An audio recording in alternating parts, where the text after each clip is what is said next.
and happy to see the sunshine. This conference will now be recorded. Okay. Well, I'd like to begin by acknowledging that Benton County is situated on historic Kalapuya land, and that we are at the confluence here in Corvallis of the lands of the Chimafo and the up in Nefu tribes of the Kalapuya. And that those tribes were forcibly removed from these lands to the reserves out in the Coast Range for the Willamette Treaty, but they still exist, these peoples, at both the Confederation of the Select Tribes and the Confederation of the Grand Ronde. All right. Johan, Equity, Diversity, and Inclusion Coordinator, he, they pronouns.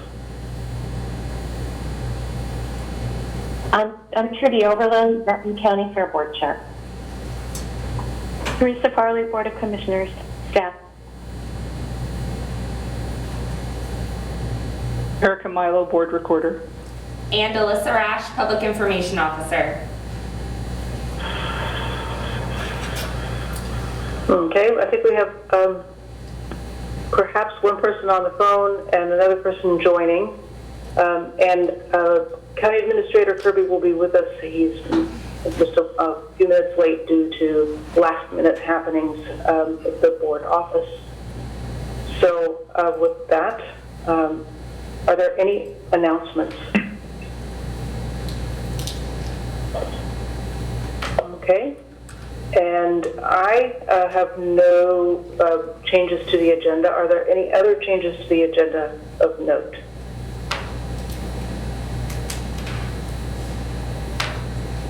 Okay, be happy to take a motion to approve the agenda. So moved. Second. All in favor signify with an aye. Aye. Aye. Aye. Okay, onward. It must be, it feels like a Monday, but I know it's not. Okay, moving into our work session, the first item of business, 4.1, is to discuss the Fair Board's recommendation regarding Benton County Code Chapter 9 with respect to animal control. Lynn McKee and Trudy Oberlin are here for that item. Lynn, take it away. Good morning, Commissioners. We just wanted to bring this item back to the Commissioners. I apologize that this action, the letter from the Fair Board actually came to the Commissioners last year, March 2nd, and we know what happened in March. So anyway, it kind of fell off our radar. We're bringing it back in. But to just provide a little context, in 2018, I believe it was, we had concerns from animal rights groups about the treatment of animals during traveling shows, particularly Georgia Circus, that was renting the fairgrounds and bringing the animals, the classic elephants and lions and such through for shows, and the treatment of those animals was a concern. So based on those discussions, this exotic animal ordinance was enacted in an effort to protect animals and that are part of these traveling shows. And it outlines certain classifications of animals that are banned from being shown as being part of these traveling shows in Benton County. And the ban went into effect, I think, Vance, the very beginning of 2019. And we had a fair in August of 2019 where we had booked a stingray touch tank, the kind of stingrays you touch at the aquariums. We were advised the day before the fair by the animal rights groups that they were actually banned based on our exotic animal ordinance. We had to go back and kind of do a biology class to figure out that they were not listed specifically on the ban, but they are a subspecies of which one were they? They were the elasmobranchi under the nurse sharks and lemon sharks. Stingrays are a subspecies under that. So we did, at the last minute, have to hand over a check and send them on their way. And so at that point, the Fair Board wanted to look at the ordinance. They were concerned about its impact on fair operations and the types of programming and shows we could bring to the fairgrounds. We did look at the list. I had interns look at the list of banned animals, and because we did it kind of in larger orders. There's actually about 1,100 plus species that are included under there, and we realized inadvertently, I believe, horses were included under there. We had excluded certain domestic animals like domestic cats and alpaca and llama. The horses did not get excluded. And so the Fair Board, led by Trudy Overland, who's here today, she drafted a letter based on discussions with other Fair Board members as to some recommendations that they wanted to bring forward to the Board of Commissioners about the ordinance.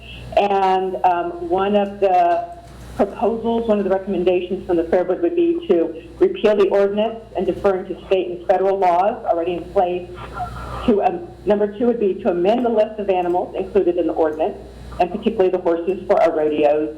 And number three, develop an application permitting process that would allow for a committee or subject matter expert to approve or reject a proposal of a truckland show that wants to come to Benton County. So those were some of the recommendations put forward in the letter for the Fair Board that might make the ordinance less negative impact on fairgrounds operations. And so that is what I wanted to bring here today. And Trudy's here as well as the author of the letter. Trudy, would you like to say a couple of words? Sure. Our biggest concern was technically when we hosted our 2019 fair, we were in violation of the ordinance just by having horses at the rodeo and horses on the fairgrounds for other purposes. And our biggest concern was that we think it was unintentional when the ordinance was passed. There were certain animals they wanted to ban, and it probably should have just listed the animals they wanted banned, but instead they did classes of species. And I mean, it's pretty broad reaching, including things like domesticated animals like llamas, camels, that are humanely treated. And they do exist in North America. So we think it was very unintentional, and we know that a permitting process might be a lot more cumbersome, but I think there's a lot of state and federal laws in place that would be able to cover Benton County. They would be able to deny attractions based on the humane treatment of animals, the way that they were transported, how they're taken care of, especially during extreme heat. And we think we could accomplish the intent and spirit of the ordinance either by abolishing it or taking a more sensitive look at the animals that are banned and including some exceptions, or removing classes of animals, just because I think that was an unintended consequence. Thank you, Trudy. Having been here when this was originally, the amendment was approved, we did debate this point and whether to be broad in scope or to be narrow in scope. And the sentiment at the time was that if we only put forth a list of animals to be excluded, there would always be additional animals that the circus and some of the similar types of entertainment providers would come up with in order to get around the ordinance. So that was the reason for the broad approach. I agree that it has caused some challenges, and we need to figure out a way forward. So at this point in time, my understanding is that we want to have a discussion and get a sense of the board for which path forward would be the best to take and what sort of a process to undertake in order to get there. We know that this is an issue that has stirs great passions and will have a lot of interest from the broader Benton County community. So I want to be sensitive to that in whatever process that we choose to use to move forward. Are there questions from my fellow board members? Pat? Yeah, Lynn, you mentioned state and federal guidelines. I guess my question is, why are we doing this county by county if there are clear, relatively clear guidelines, or have those guidelines be the starting point rather than um, doing it ourselves. Yeah, there are state and federal requirements for the groups that maintain these animals. They do have to meet certain licensing and certification requirements to be able to own exotic animals and travel them. But I think some counties have determined that those regulations are not stringent enough and also the enforcement of them. So I think some county by county they have seen that that is just, yeah, that's just the beginning. That's just a minimum requirement as to the certification and the handling and care of the animals, that they have not seen that that's effective enough. Okay, thank you. So we're not alone as a county having stepped into this arena. And part of the reason we chose to do so is that we also did not want to be making a decision on a vendor-by-vendor, event-by-event basis and have to contend with the complex questions every time. So we wanted some sort of a system and criteria that would make it very clear, yes or no. I do believe that we need to make some adjustments, but I don't believe we should throw out the approach altogether. Vance, do you have comments on this? I'm sure this is bringing up all kinds of memories of the last go-round. Actually, I do, but I saw that Nancy had a question, so I will defer to Nancy first. Thank you. I didn't really have a question. I just had a statement. So I don't know if, Vance, if yours is sort of related to that vein, if you want to go or... Well, I don't know what your statement is. Okay, well, I'll just say that I actually did attend the meeting where the individuals came and made the presentation and this was talked about. And from my recollection, it seemed like the focus or the way it was presented was, based on like elephants and how there had been instances of elephants that were left unattended at the fairgrounds. And, things like tigers and bears, which we don't, necessarily need to see, or, more intelligent creatures. I guess I'm okay with option 3 and asking staff to evaluate the ordinance and then bring back recommendations. So back in 2018, I guess I want to point out 2 things. First, the ordinance that we ultimately adopted was given to us by a group whose interest, of course, was to provide a much broader and more stringent set of protections for animals that were subject to traveling circuses, shows, etc. As such, it was kind of their wish list. It had many categories that ultimately were adopted by Benton County. So Benton County did not really have the expertise to evaluate the list of species, subspecies, orders, genesis of animals to determine just how broad and how wide-ranging that ordinance ultimately would be. So I guess that's point number 1. An outside group brought an ordinance to us that we didn't fully understand. Which brings me to point number 2. And this is, I guess, it's partly aimed at Chapter 9 and partly aimed at our ordinance process. But when staff develops ordinances and language and develops justification and rationale for putting forward an ordinance request to the Board of Commissioners, staff is extremely well versed in what the ordinance means, what it touches, what it doesn't, how it might be enforced, how it might be applied, how it might be interpreted. And we just don't have that with this current version of the ordinance. It's not something the county put forward, so we're not intimately acquainted with it. At this point in time, we're 2 years into that ordinance, so clearly the argument should be, well, Benton County, haven't you gotten up to speed on it? And I can tell you, I have not. I did a deep dive when Lynn brought this question up about the stingrays 2 years ago. And I got to tell you, I was thrown back into my senior year in high school, the biology class, and I was overwhelmed. And, you know, I struggled to parse species, subspecies, orders, genesis, and that's when I discovered our ordinance is extremely complicated in how you approach interpreting it. So all of this leads to my ultimate comment that if the board is interested in maintaining some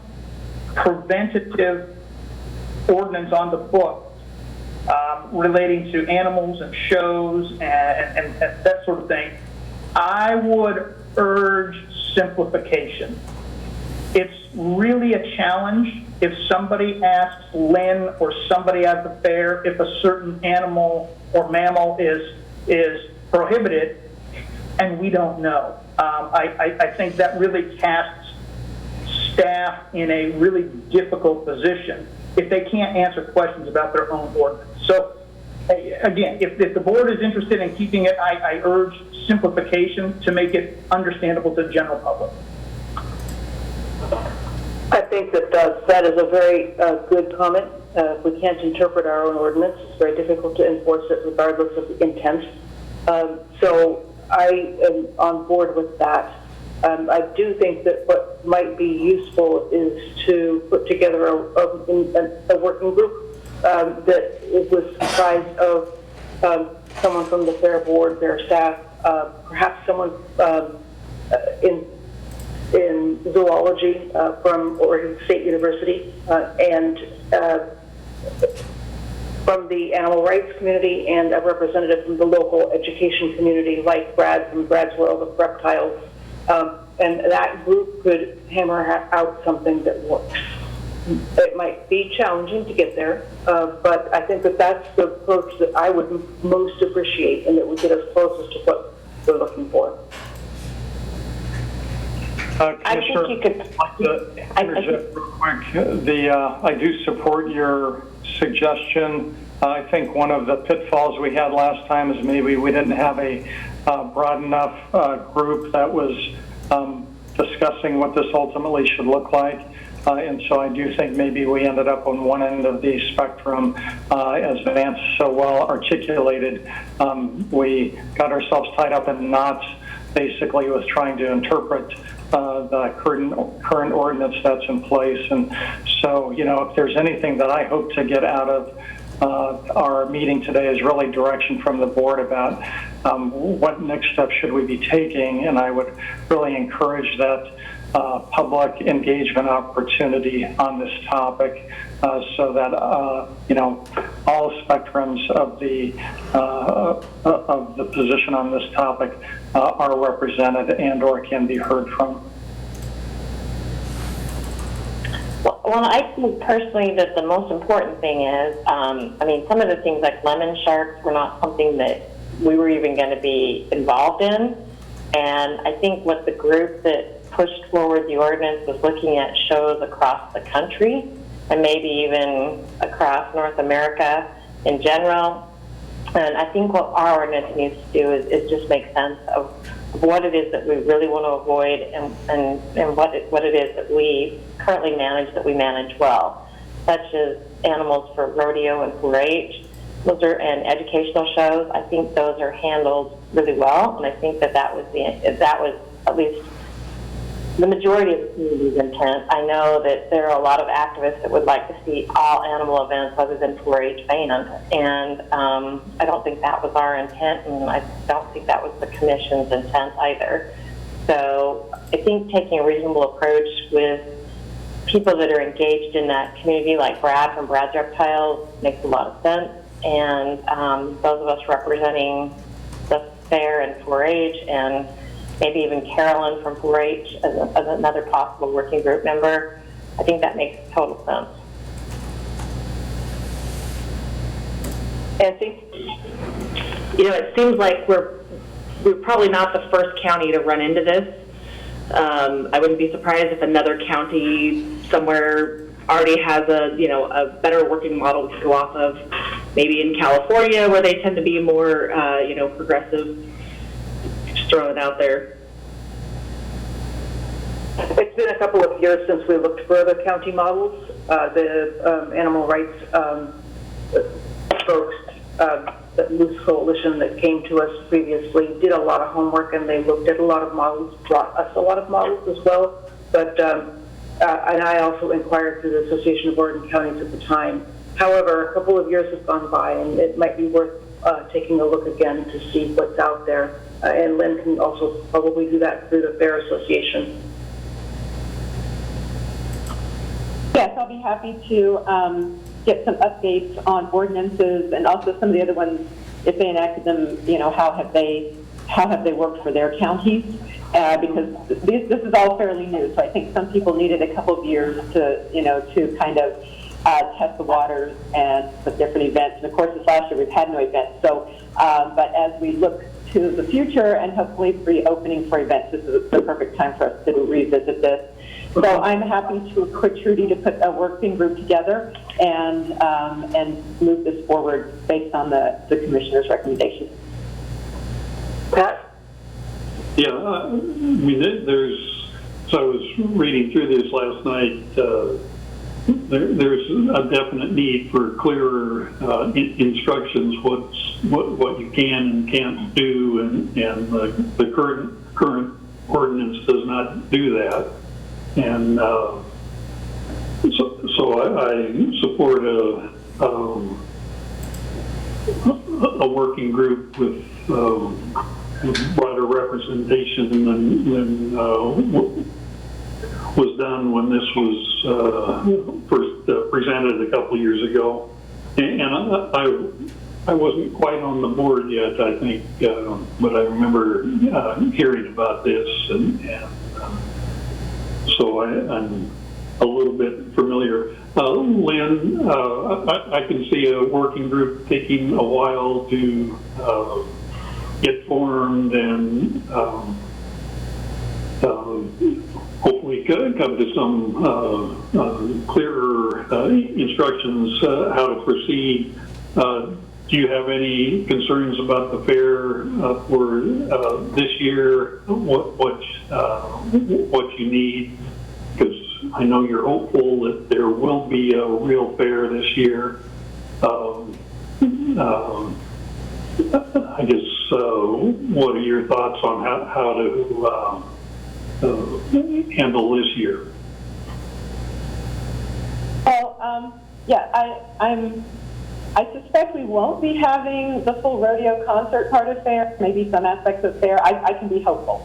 But yeah, I think, whether short term we want to consider at least excluding domestic horses in that one section, would at least address that one issue of rodeo and make sure that we don't have citizens that are inadvertently going against the ordinance. And then looking at a broader adjustment with the working group. That seems like a reasonable approach, and I think that it's pretty straightforward to exclude the equidae the horses are in and allow that aspect of traditional fair to go forward. Are there other questions for Trudy and Lynn? Other comments? And staff, do you have enough to move forward with? Nancy. Sorry, I just wanted to double check. So we're going to leave the ordinance in place for now and going to come back to it after a working group examines it. Is that hypothetically, if we were to be able to have a fair this year, would that affect the fair? I mean, it sounds like maybe not because it's doubtful that we're going to have a full-blown fair. But just throwing it out there, if we repealed it, knowing that we're going to come back with an updated one. That's an option. It might just be easier to do what we're doing. I just wanted to double check.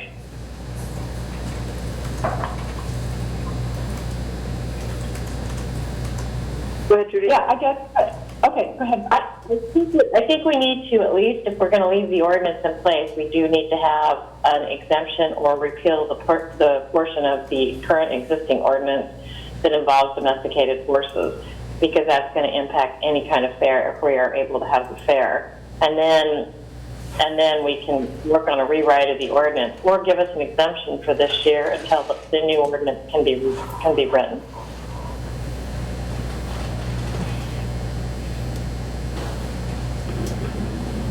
The change for horses would be fairly straightforward, thank you, Nancy.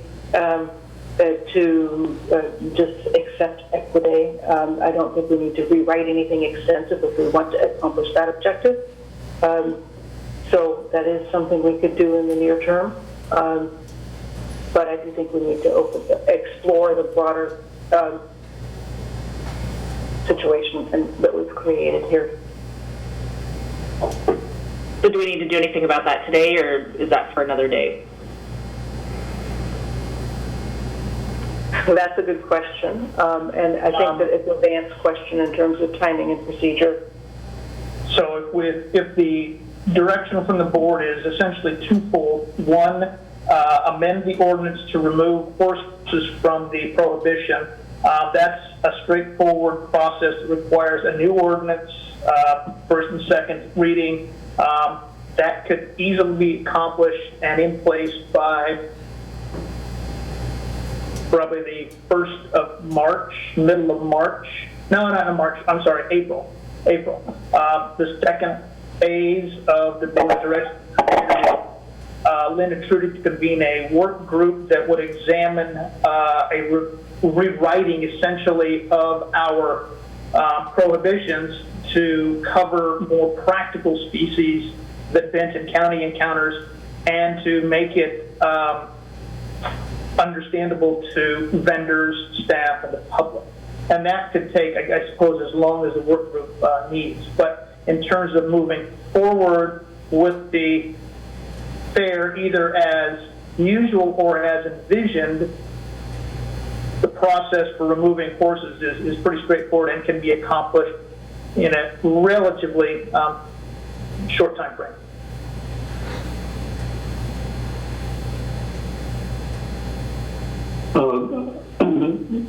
I forget who mentioned an exemption for the 2021 county fair. I mean, it seems like we've got something on the books that's confusing and not, well, I'll leave it there. I guess I would be,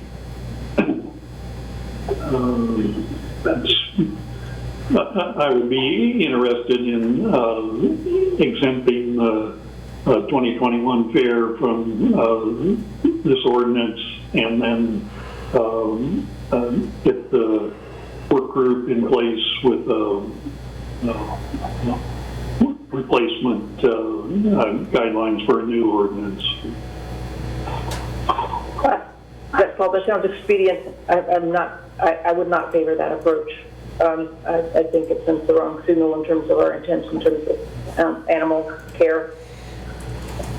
And also, I would add that that kind of a blanket exemption is liable to harden the opposition from the animal rights groups to working more cooperatively with that work group. Just having dealt with them the last go-round, finding compromises can be a challenge, and if we were to simply throw out the baby with the bathwater for this particular fair, I think their position would be pretty firm. And the other thing I just want to clarify, we're not talking about changing all of Chapter 9. For anybody out there who's thinking of all of Chapter 9, Chapter 9 has other pieces that we're not talking about. This is only about animals at the fairgrounds. Yes, and my concern would be that we exclude horses specifically, not just for our fair, but Philomath Frolic and anything else that's going to be going on in our county.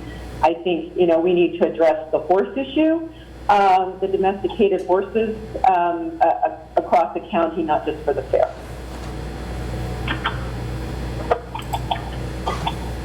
Thank you. So So it sounds like we do have a rough plan forward, but Joe, please. Commissioners, I just wanted to share, this is a really delicate balance to Vance's point. I think that this topic creates a lot of passion, or there are folks in the community that have a lot of passion on both sides of this issue. So I do think that we need to be very careful about how we step, and I think we need to be strategic and deliberate in how we step. And I do think, to Vance's point, that if we were to just throw the current ordinance out entirely, whether or not it be for this fair or just across the board, I think that would be a mistake, considering some of the passions in the community on this topic. I do think trying to step down and remove horses from it is a wise next step that helps Lynn continue to offer a fair and other events out there. So I think that's a nice short stutter step before we get to a longer term rewritten ordinance. And to the point of the ordinance being rewritten entirely, or at least going through the process evaluating that, I do think it would be useful for staff to know if you're wanting staff to select that working group and who's going to be on that working group. Do you want the Fair Board to select that working group, or do you want the Board of Commissioners to select that working group? That's a good question. I would like it to be a balanced working group, and to that end, I would definitely trust staff to put forth a slate. I personally would not. I would like to see the group just so that I can be comfortable with the fact that it is balanced. Commissioner Weiss, I know you had a comment. Yes, I'll just say I like the direction of just excluding the horses, but keeping the rest of it moving forward with revamping it. And just for the record, I do support having some sort of ban on exotic animals, especially those ones like elephants, etc. And I'm okay having staff select the working group and defer to them if they want to take it to the Fair Board or whatever they think will work the best. I know we're under. Well, for the horses, I guess we're not under a time crunch, so I'll just say I'll leave it up to staff to determine that. And yes, it would be nice to see the final list. And then, Joe, did you have is there another part of that I'm supposed to be answering? No, you did it. Okay, great.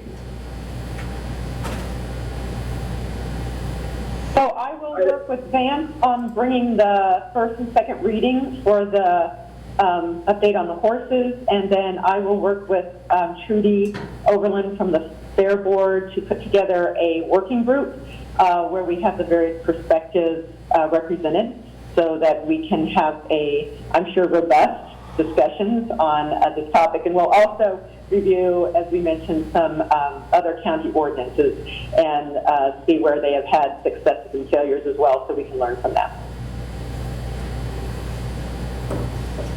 Sounds great. I appreciate you bringing this to us and the clear path forward. Commissioner Malone. I'm wondering if we need a motion at this point, or do we have enough detail on how to proceed? Pat, I don't think we need a motion. I think the board has been very clear. I think Lynn and I both have pretty clear direction. Lynn, I do think it would be appropriate to bring the slate of representatives that staff is putting together for this working group back to the board and make sure that we can do the litmus test with the board so they feel that all groups are represented that should be. Absolutely. Thank you. I appreciate this discussion. Trudy and Lynn, thank you for bringing this to us, and look forward to moving forward. And with that, I will move on to the next item of business, but I do realize that I omitted the opportunity for public comment. And so if there is anyone from the public that would like to make comment, please speak now.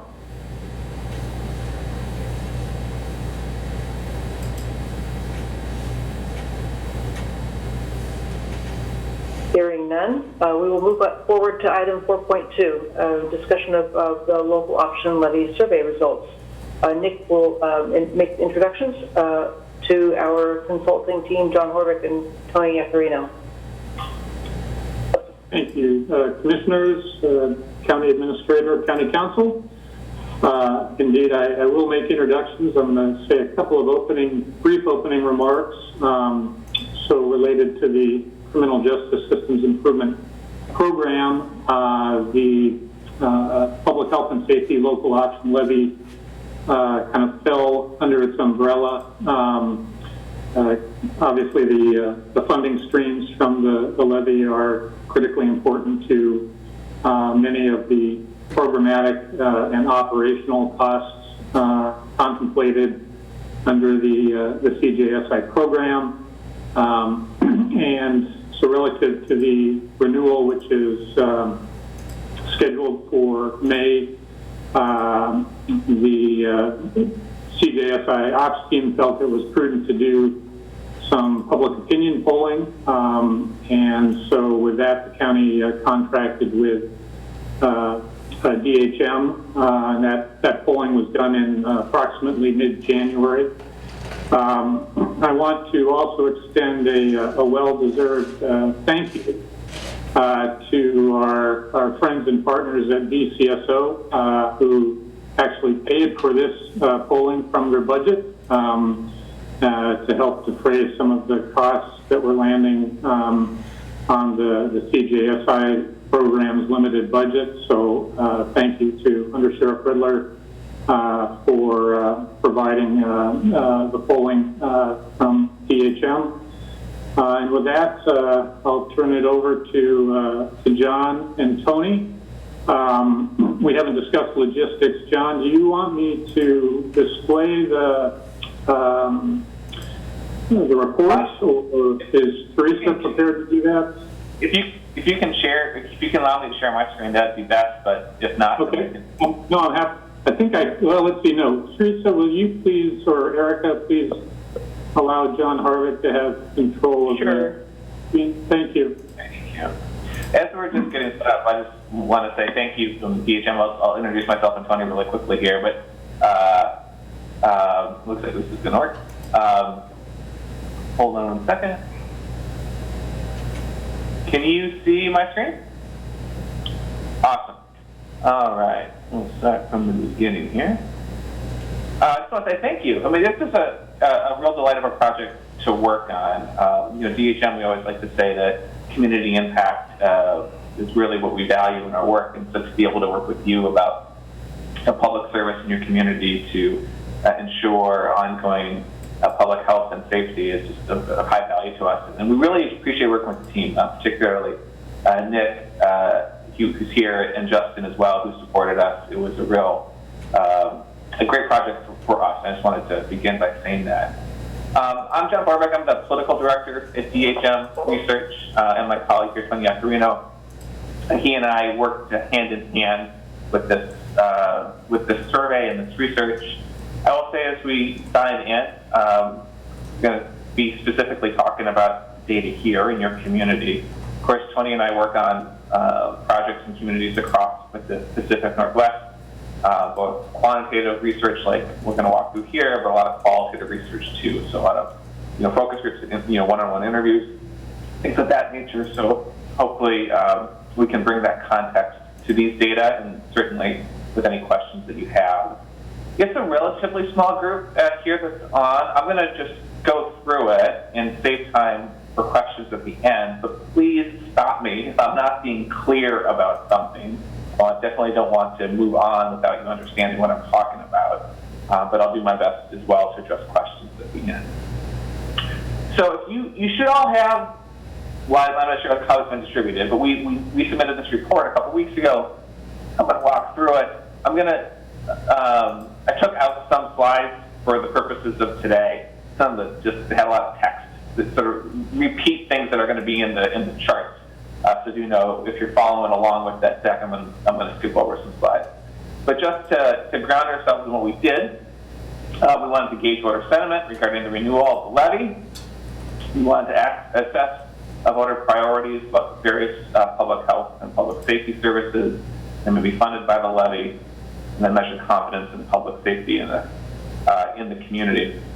The results are going to walk through each one of these, so just so you know what's coming ahead.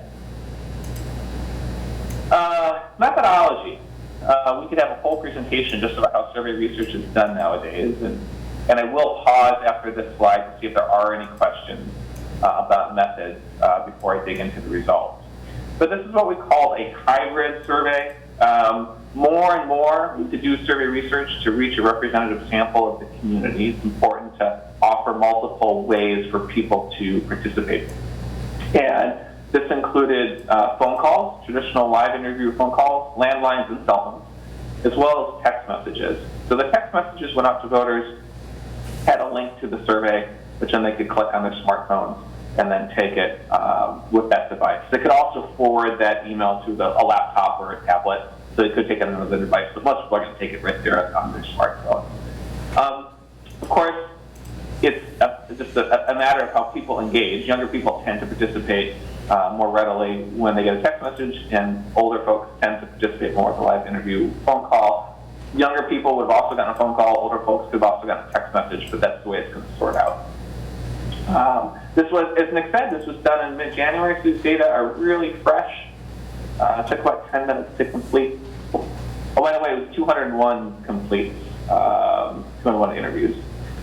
So we have quotas and statistical weights to ensure that the sample is representative by age, gender, party, area of the county, education level, etc., to ensure a representative sample. We model this to look like a May 2021 turnout. Okay, so this is not a survey of the general public. It's not a survey of all adults in Benton County, nor is it a survey of all registered voters in Benton County. We intentionally modeled it so that the profile, the demographic profile, would be similar to what we would expect in the May 2021 primary. Okay. That means it's older than the general public, it's older than all registered voters, tends to be more partisan, meaning more registered Democrats, more registered Republicans relative to what would be all registered voters in the electorate, fewer non-affiliated voters typically. Those are the big differences. Margin of error, 6.9%. Sometimes things are going to be off by a percentage point because of rounding. Let me pause there. Are there questions about methods before we dive in? Yes, Pat? Yeah, when you say margin of error, say you get 60% say yes. So what is margin of error due to that 60%? Sure. Just to be true to the actual math, let's say it's 50%.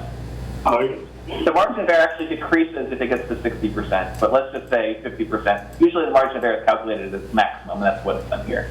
But that means that we would expect the true population percentage, the true number in the community, to be as high as 6.9% above 50% or 6.9% below 50%. And that's if you want to do the technical terms here, that's at a 95% confidence interval. So we're 95% confident that the true answer is in a range of plus or minus 6.9%. Does that answer your question, Pat? Any other questions? On your 50%, so what you're saying is the range could be as high as, starting at 50%, the range can be as high as 57% to 43%. That's correct. Yep. And it's always important to remember margins of error work in both directions. Yep. Thank you. Yep. All right. We can come back to methods questions along the way or at the end if people have them. So with most surveys, we want to start off with a general question for a couple reasons. One, just to give you a sense of what's the mood of the electorate, how are people feeling out there. But also we want to begin with a general sort of question about the community to signal to the participant that, hey, this is a survey about community issues. We're not trying to sell you toothpaste or something like that. The classic question is, all things considered, are things in Benton County heading in the right direction, or are they off on the wrong track? Pollsters have been asking this question for decades and decades and decades and decades, so we have a really good sort of sense of what a percentage means. So here, 60% said that the county is heading in the right direction, 20% wrong track, and 20% gosh, I'm not really sure. You can see some of the key differences there by party and by vote history. So vote history there is if you, for example, 3 out of 4, those would be voters who voted in at least 3 of the last 4 elections. 60%. That's a pretty good number right now. Historically, I'll say that's kind of a mediocre to good, somewhere in that range, mediocre to good number. This is a particularly difficult environment right now. Voters are in a sour mood, generally speaking. For example, I don't have the exact percentages, Tony might have them for me, but in early January of 2021, when we asked Oregonians about the direction of the state, about 35, 38%, somewhere in that range, said that the state was heading in the right direction. In October, we asked this question about the city of Portland, and again, in Portland, about 35-ish% of the city of Portland was heading in the right direction. We've seen lower numbers in Salem. So if we look across time, I bet Benton County's been higher than 60%. If we compare Benton County to the state or other communities across Oregon right now, you're going to be higher than many places that we've been. So that context.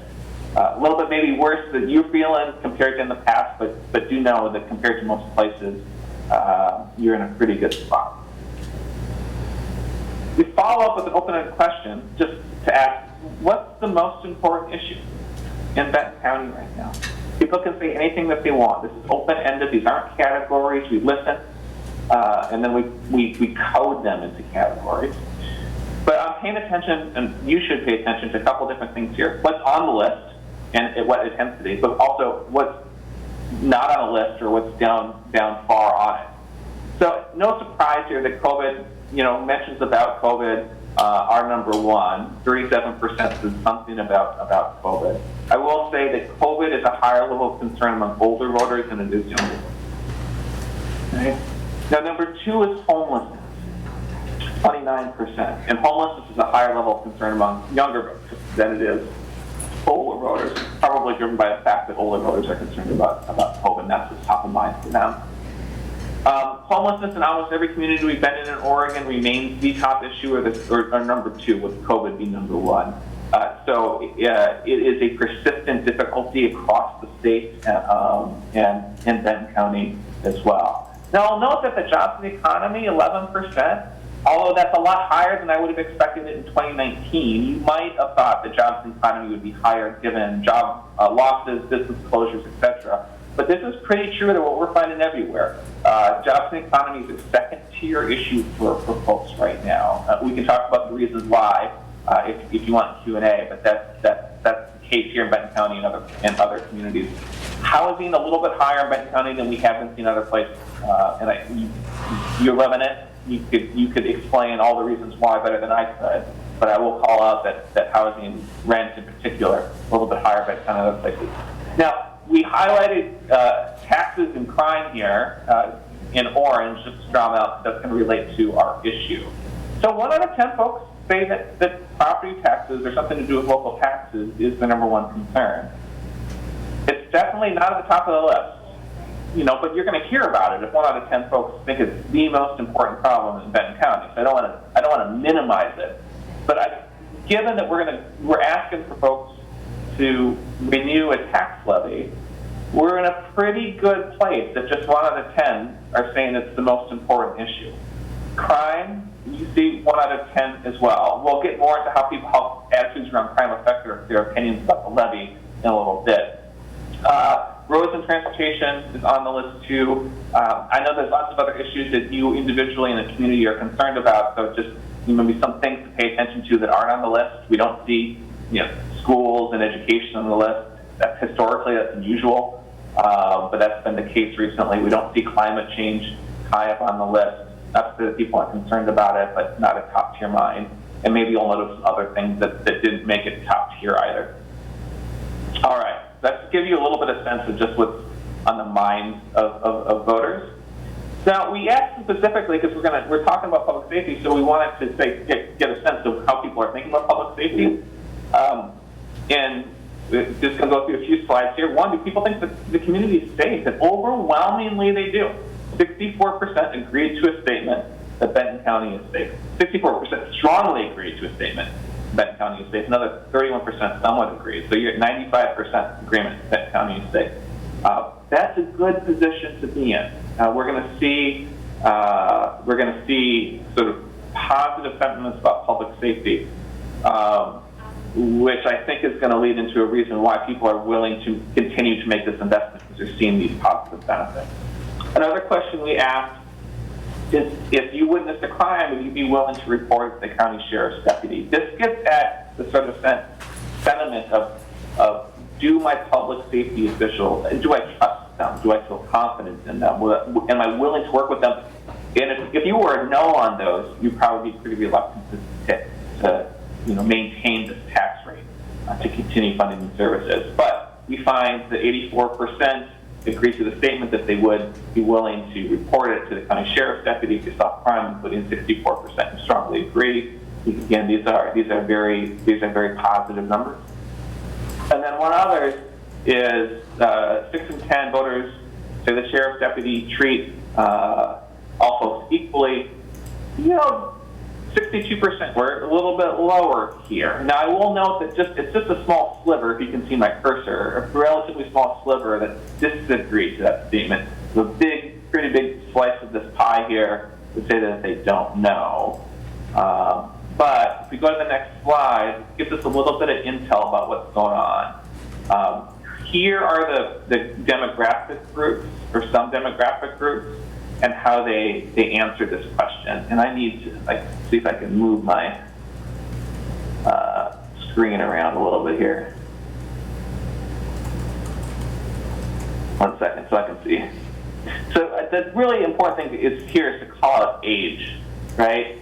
73% of those 64 to 65 older agreed to that statement.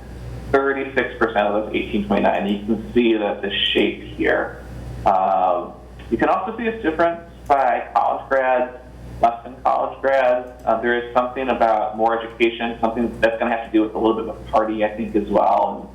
And, something that's going on there too. But the big difference here is really by age. That's probably the thing to look at.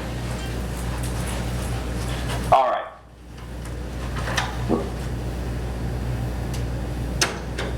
So we're going to get to the levy in a second, but just to call out, those who agree that the county is safe, that's this group on the left here, were overwhelmingly supportive of the levy, 99%. Those who disagreed that the county is safe were somewhat less likely to support the levy, which is sort of my point earlier. The more positive, in this case, the more positive people feel about Benton County, about public safety in the county, about safety in the county, those voters are more likely to say, yes, I want to continue to make these investments. All right, so we tested the ballot measure 3 times. The first time we tested it is just with the title. So this is, I forget the exact number count, but this meets the criteria for the number of words you can put into a title or caption. And this models the previous levy language. So this is basically swapping out the year, but otherwise keeping the language consistent with the last go around. We're not providing people any context. We're trying to evaluate how a voter may lean on this question or feel about this question without any context. And the fact of the matter is, even in a May primary, a lot of people are going to be getting their ballot and considering this issue for the very first time. And so we want to get a good sense that they just have this very basic information. Where do they start? And we can see that 57% support that yes, I would vote yes on this measure. 25% would say that they vote no. As a rule of thumb, you typically want to see on the ballot measure question support at 60% and strong support or certain support at about a third. Now we're very close to that. We're at 57% overall support and the certain 30. I'll say the certain yes is 30, the certain no is 16. That gives me some confidence that we're in a pretty good position here. That twice as many people plan to vote yes than are certain they're going to vote no. So this is really sort of bumping up against that level that we really want to see. But if you look at these certain numbers, that gives me some additional confidence. Next, one second here. Next, we ask those who don't plan to vote on it, why? Why do you plan to vote no? This gives us a bit of a sense of what the concerns are. These are the sorts of things that, in a communication effort to talk to the public about these issues, what needs to be addressed. Now, note here that 50, this means only 50 people in our survey said that they plan to vote no, right? So these are the open-ended responses to those 50 people. So, take it with some grains of salt. But half of these folks, 55%, for the tax is already too high. Okay. Another 21% said something that's not my responsibility. This could be like the county should be funding this with its, existing budget already, or the city should, maybe Corvallis should be taking care of it, not my community somewhere else. Issues dealing with that, trying to kind of cast responsibility elsewhere. Another 14% said something to do with government mismanagement, that they haven't been doing things. But 14% of 50 people, that's only 6 people, I think. So let's sort of take these answers into context. But these are the sorts of things that people had to say who plan to vote no. Now, we've then said, well, here's a little bit more information. We gave them the history. We told them that tax rates aren't going to increase, that we're going to be able to continue funding. And actually, Tony, if you could look up the exact language we used, that would be helpful for me. And Tony will find that. Tony will find that in a second. But when he gets it, I just want you to know, when we gave people just a little bit more information, support went from 57% to 66%. And then look at the certain, 42% certain to vote yes, just 17% certain to vote no. Now we're cooking. These are really positive numbers. Tony, do you have that language? Yeah, I mean, there's really five simple key phrases that were used to inform voters. One is it would fund public health and safety services. It was first passed by voters in 2007 and has been renewed twice. If passed again, property tax rates would stay at their current rate. It would not go into effect until 2023 to ensure no double taxation. And if it fails, property taxes will decrease, but cuts will be made to health and safety services. So they're armed with that information. Support moves in a positive direction. And again, especially, I just want to pay attention to these dark green colors, that's certain. It's really, really telling. Okay, so who are the supporters? Well, everybody's supportive. So maybe it's who are the strongest supporters. And they kind of follow the pattern you'd expect, particularly with Democrats. Democrats are more likely to say yes on tax measures than other groups. 76% of Democrats, 55% of them say certain. Democrats, Corvallis, right, that aligns. So more support in Corvallis than the rest of the county, although 58% support in the rest of the county. I think importantly, we don't see big income differences. So it's not as though low-income voters who maybe would be worried, especially about being able to afford this, they didn't drop off. They held this with the same as high-level voters. This is a pretty big gap, women and men. I will note, women tend to be more supportive of tax increases than men in average, but this gap here is fairly substantial. And so that's another one worth paying attention to. Maybe gentlemen need a little more outreach going forward. There might be some deeper concerns there. Okay.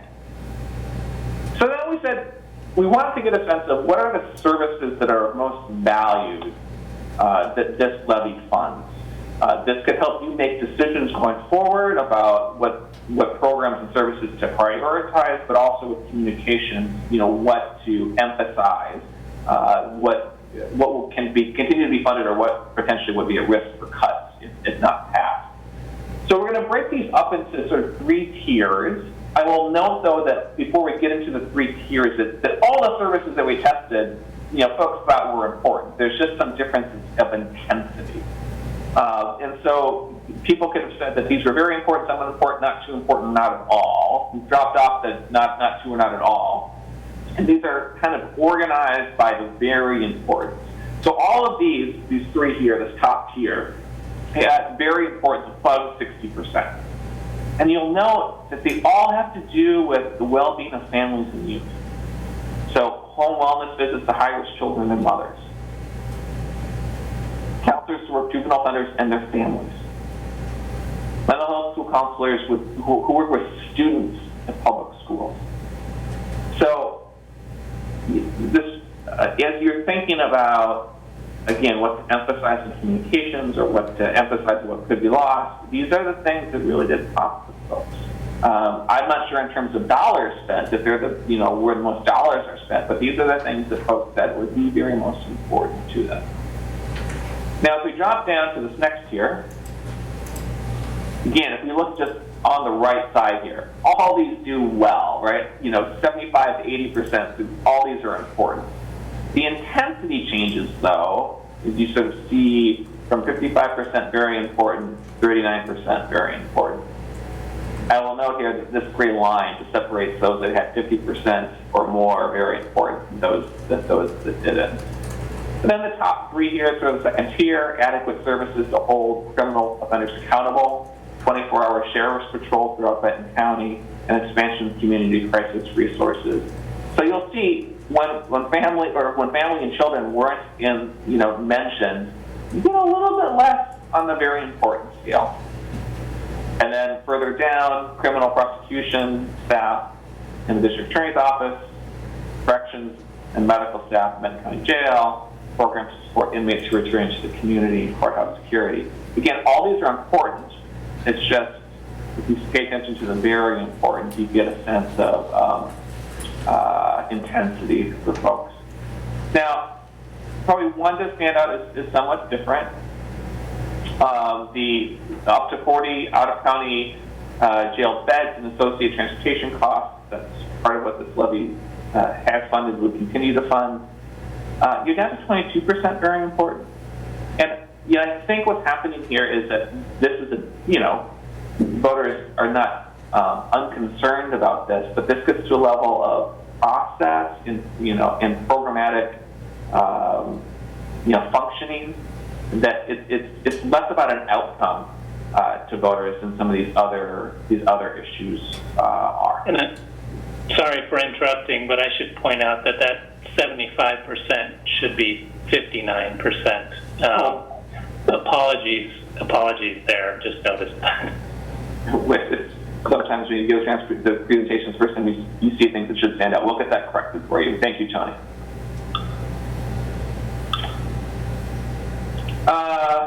Levy services preferences among key groups. So what we just showed you was the overall percentages for voters in Benton County. We did want to give you some analysis of differences or similarities across groups, and to not overwhelm you with percentages, we just wanted to call out the top 3 important services for these different groups. And what you'll see, the dark X is number 1, the lighter X is number 2, and then the lightest X, or this gray X, is sort of the third most important to that group of voters. But if we just look across, in general, that there is agreement across all demographic groups. There are some interesting things of note. For example, voters of color were somewhat said that supporting inmates to return to the community was their number one, which was not in the top 3 for white voters. And you can note a couple other sort of differences across these groups. The big picture is that there's similarity across the groups, but there are a couple of differences, like folks of color versus white voters, and I'd say by party, Republicans prioritize 24-hour patrol, where Democrats prioritize counsels for juveniles and non-affiliated voters at-home visits. So, sort of that kind of classic difference in ideology in terms of what's important between Democrats and Republicans, and it shows up a little bit here.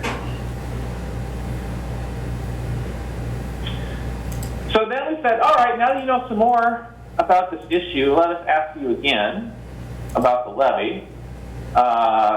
So this is the third test. So again, we started. John, sorry to interrupt. Like Commissioner Malone has a question. Oh, I'm sorry. I can't see faces anymore. So go ahead. I know. Yeah. On this slide, each respondent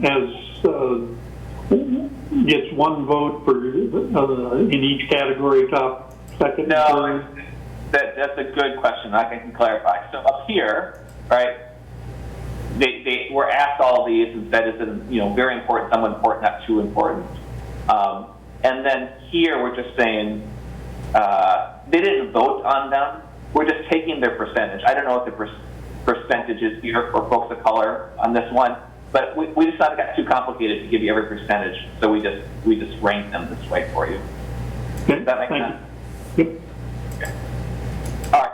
So we did the third test. So this is the cold test with just the caption, the title, 57%, and we gave them that background information, those key points that Premi just mentioned, to get to 66%. And then we said, hey, here are the things that this levy funds, how important are those to you, and we held it 66%. Now, we didn't grow, but when you're at this sort of level, you're kind of topping out at where you can be. And so I wouldn't expect much growth here. It's really important to say, hey, when people know what this funds, they stay with us. And we see that there. Again, I'd really pay attention to that certain support versus certain opposition. You're at 43% certain to support to 16% certain to oppose. That's a strong number to be at. There is one group that we call out where support grew. Mostly it's similar across groups, but among voters of color, we did see this growth between really the summary and the informed. So this is the original. This is just the title. This is the points that Tony had mentioned earlier, and this is after asking what the service is. And when folks of color heard about the services, their support grew, and that's notably different than some other groups, so we wanted to call it out. And that's the end of the slideshow. So happy to answer questions as long as you'll have us, or I can turn things back over to the rest of your day.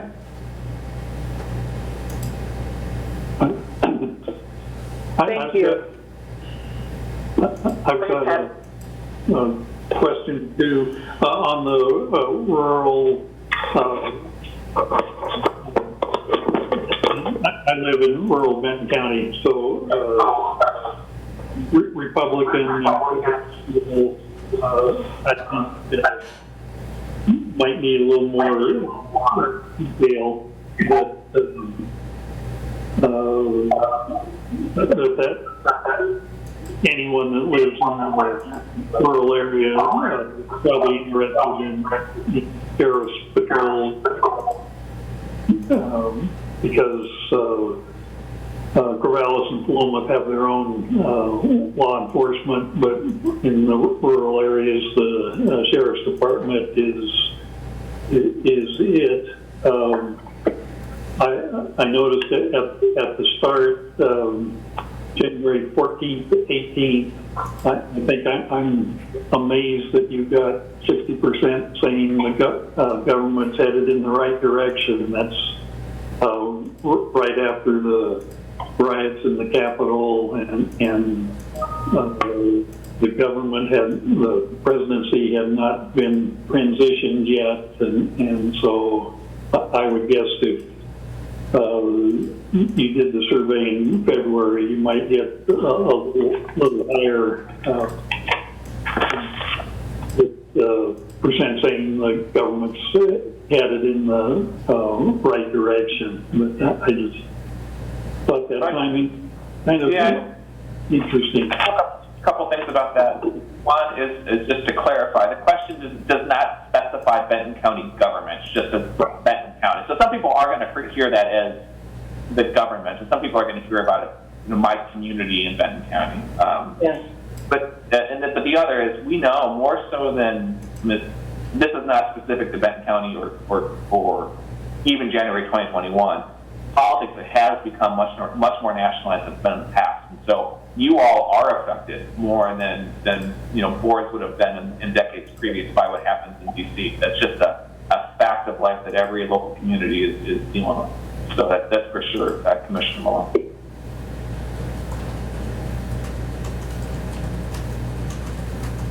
So do you have a specific question there, Pat?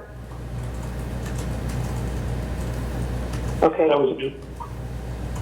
Okay, I think when I first looked at these results, one of the things that was most notable to me was that open-ended question and the fact that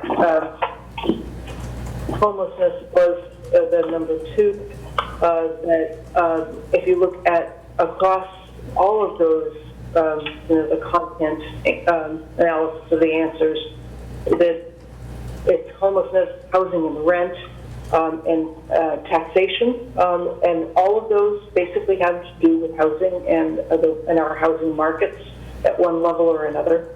Some of the expenses due to high taxes. So I think people are very, very uncomfortable and insecure about housing in general, and that was one of my biggest takeaways when I looked at these results. And I was wondering about that interpretation and about context and whether you were seeing that result as strongly in other places around Oregon also. So let me take these in reverse. Yes, we absolutely are seeing this in other communities. I forget the exact percentage, but we've been doing a community survey, not to not the right word, but Salem's not far from you. Salem has gone from about, in the last 4 or 5 years, in an open-ended question that's very similar, single digits mentioning homelessness to 50% of folks mentioning homelessness. We see the same patterns in Portland, we see the same patterns in Bend, and we see the same patterns on the coast or Medford or pick your place, okay?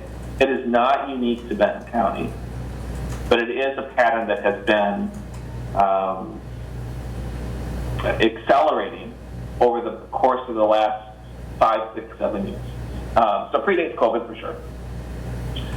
I think you're right to conceptually combine in your head concerns around housing affordability, rent, with homelessness. No doubt those issues overlap and they can reinforce each other.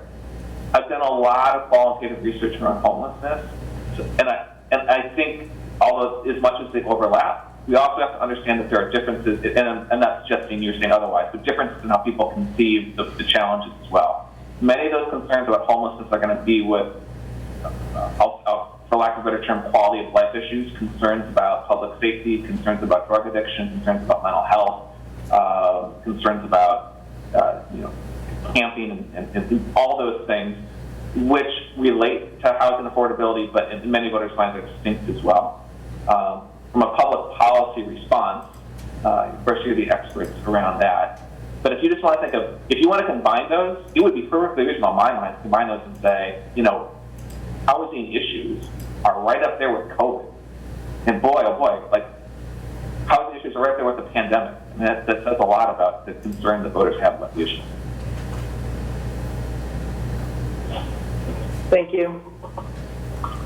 We, as you know, are dealing with, of course, the homelessness issues as well as criminal justice investment issues at the same time, and they tend to get a little blurry at times, and there are areas where they're very distinct. And I think part of what we are going to be struggling with as we move forward into the bond measure phase of our work is differentiating where necessary, but also understanding where the concerns overlap.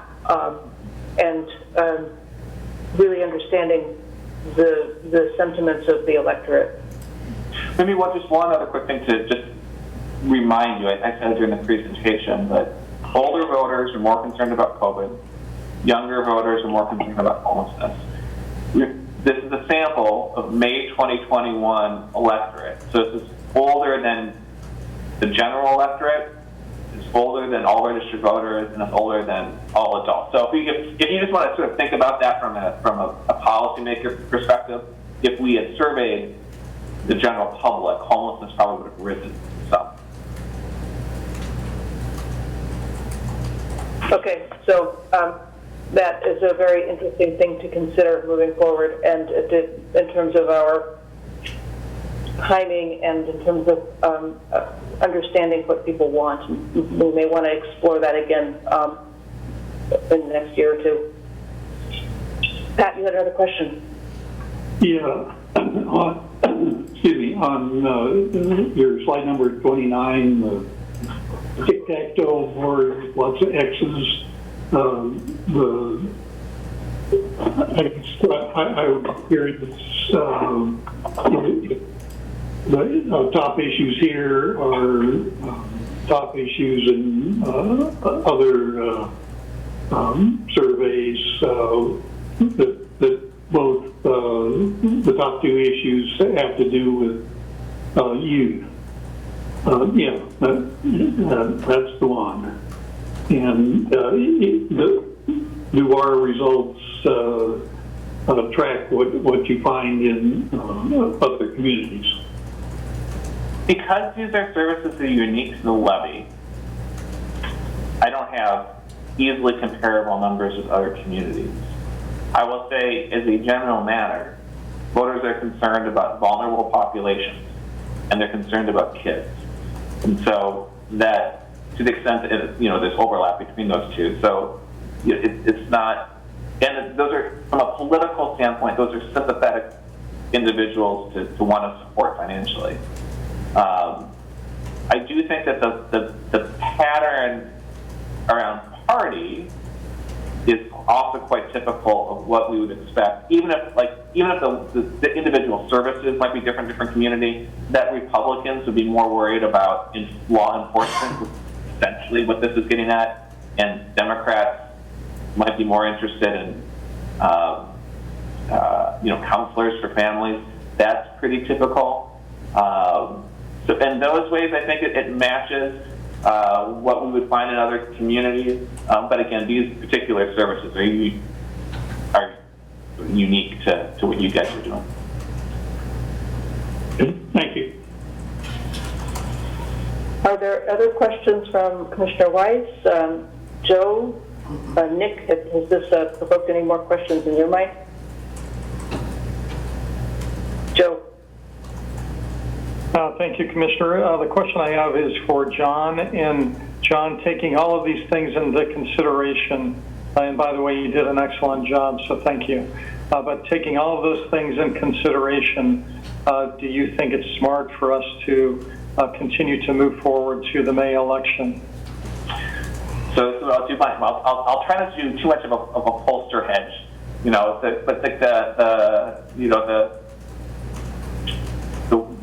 what's the warning? Snapshot in time, things can change. I think there are a couple. Yes, so to jump to the end, I'm going to say yes. I think there's nothing in these data that would cause me anxiety for you. This is a renewal. You're not asking for a tax increase. People support the services that you're continuing to fund. You have clear sort of guidance on what's going to be important to communicate. All those things are moving in the right direction. Obviously, obviously, the world is in transition for all sorts of different reasons. Things could change in May that are unpredictable. My sense, this is getting a little out of my lane, but that things are probably moving in a positive direction for you. As vaccinations get out, as people are able to get back to work, all those sorts of things probably work in your direction. I'd say that the things that we did not do, we did not test arguments against this. So I can't tell you how robust these attitudes are, how much they would hold up if there were an organized campaign against it. You have a better sense than I do whether one would, emerge. I'm not aware of that. But that's the caveat I really want to say is that it is easier to get people to know than it is to yes. You're in a very strong position to yes. We just didn't prioritize in the survey understanding what opposition messages or what a fully funded opposition campaign would be. I look at these data very positively. I would encourage you to look at them positively, but I would be remiss if I just didn't tell you, look, I don't know how robust they are. Thank you. Thank you. Other questions? Nick? I didn't have a question. I really just wanted to say thank you to Tony and John. This is probably my third time through this, and every time you take me through it, I get some other useful nugget of information. And for instance, this time it was that, in terms of our outreach, we may want to target the male population more directly or more heavily. And so it's just little useful things like that from my management standpoint that I really appreciate. So thank you. We will continue to be here to answer questions, so just please don't hesitate to reach out. We'll also correct that percentage point number that's wrong on that one slide and get the new deck so that you're not misinformed there. So please consider us a resource. Thank you. Commissioner Weiss? Sure. So I'm trying to figure out how to ask this question because I know it's, like you said, every community is different. In your line of work, do you ever assess the effects that a political action committee can have? I mean, do you have any data or information on how a PAC can influence these types of things? Let me try to reframe the question in a way that I think I'm hearing it, and then you can tell me if I heard it right. Sure. Do campaigns matter? Is maybe what you're asking. Yeah. Yeah, absolutely. So it can matter in both directions, by the way. Of course. If things that are clear on this, I think this is not a tax increase. Like if I were to give you guidance on communication, what I would tell the PAC, it would be reinforce over and over again.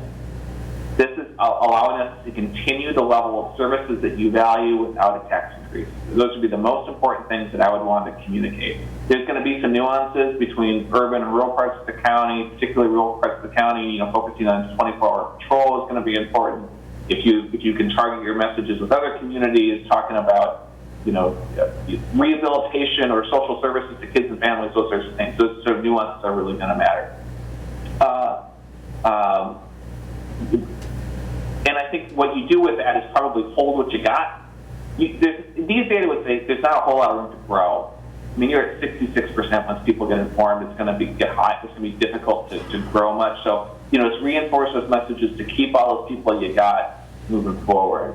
If you were on the other side of this, there's some things you might want to say too. We didn't test them. I don't want to give anybody ideas. But issues are vulnerable when people feel like they don't trust their leadership. They don't trust that the money is going to be spent in a way that's going to value them. That taxes are going to increase. I mean, these are the sorts of classic things that can pull something down. But people have to be informed about them. The other thing we did test here is who delivers messages. The classic sort of, and I suspect would be here too, effective messengers on an issue like this are going to be your public safety officers. You are the sorts of people that provide those services the families can use, particularly individuals who have benefited from those services. are going to be very important. Your public safety officers are probably going to be effective at talking about what's at risk. If we're unable to continue to fund this, what are the negative outcomes that are likely to happen? Because you're in a good position, I probably would want to focus telling more on a positive story than a story of loss. People are motivated more by what they could lose than what they could benefit from. So, I'll keep that maybe in my back pocket. From opposition, sowing doubt is always going to be effective. Creating, is this really necessary at this time? Is it going to be spent wisely? Do we have the right priorities? Those sorts of things. So just, being able to see ahead of that and telling them why this is the right time, why these services are valued, delivered from a trusted messenger. Those are the things that a PAC would want to do. Great, thank you. I really appreciate that.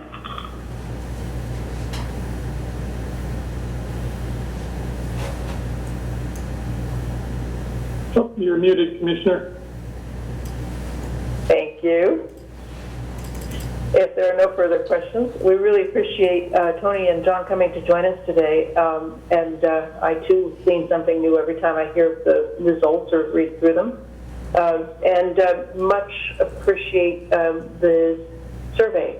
I know that 200 voters is a small slice, but it's very useful to get this kind of a pulse on the community. Good. Glad to be of help. Again, we'll continue to be. So, by all means, reach out if you need to, if you have questions. Sure. Thank you. Okay. In terms of our order of business, we are going to be moving next into our regular business meeting, and I would propose that we take a 5-minute break. Commissioner, when we resume, I would like to ask that we go to Suzanne Hoffman and myself to update the board as relates to a number of items surrounding our COVID response. I interjected Suzanne into the meeting as of last night, and I would like to get her in and out if we can. That sounds like a good idea. We'll do that as soon as we return in 5 minutes.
Okay. We are back from our brief recess, and we will pick up with Suzanne Hoffman, and then we will move on to our consent calendar after that. Commissioners, there are 3 topics that I've asked Suzanne to be here to either speak to or listen in on. The first topic is an update regarding our vaccination clinics. The second topic is debriefing from a meeting she and I attended yesterday with Lane County. And then lastly, I'm going to bring up the topic, the resolution that had been forwarded to the board yesterday. I believe it was from, was it Polk County? Yeah, thank you. And just wanted to get any feedback from the board regarding that resolution. So, Suzanne, if you want to go ahead and jump in regarding our vaccine clinic updates, that'd be great. Good morning, Commissioners. This week, we do have mass vaccination clinics planned at Reeser Stadium. We are scheduled for Thursday and Friday of this week, the 25th, from 9 a.m. to 5 p.m. These clinics will total 2,742 appointments.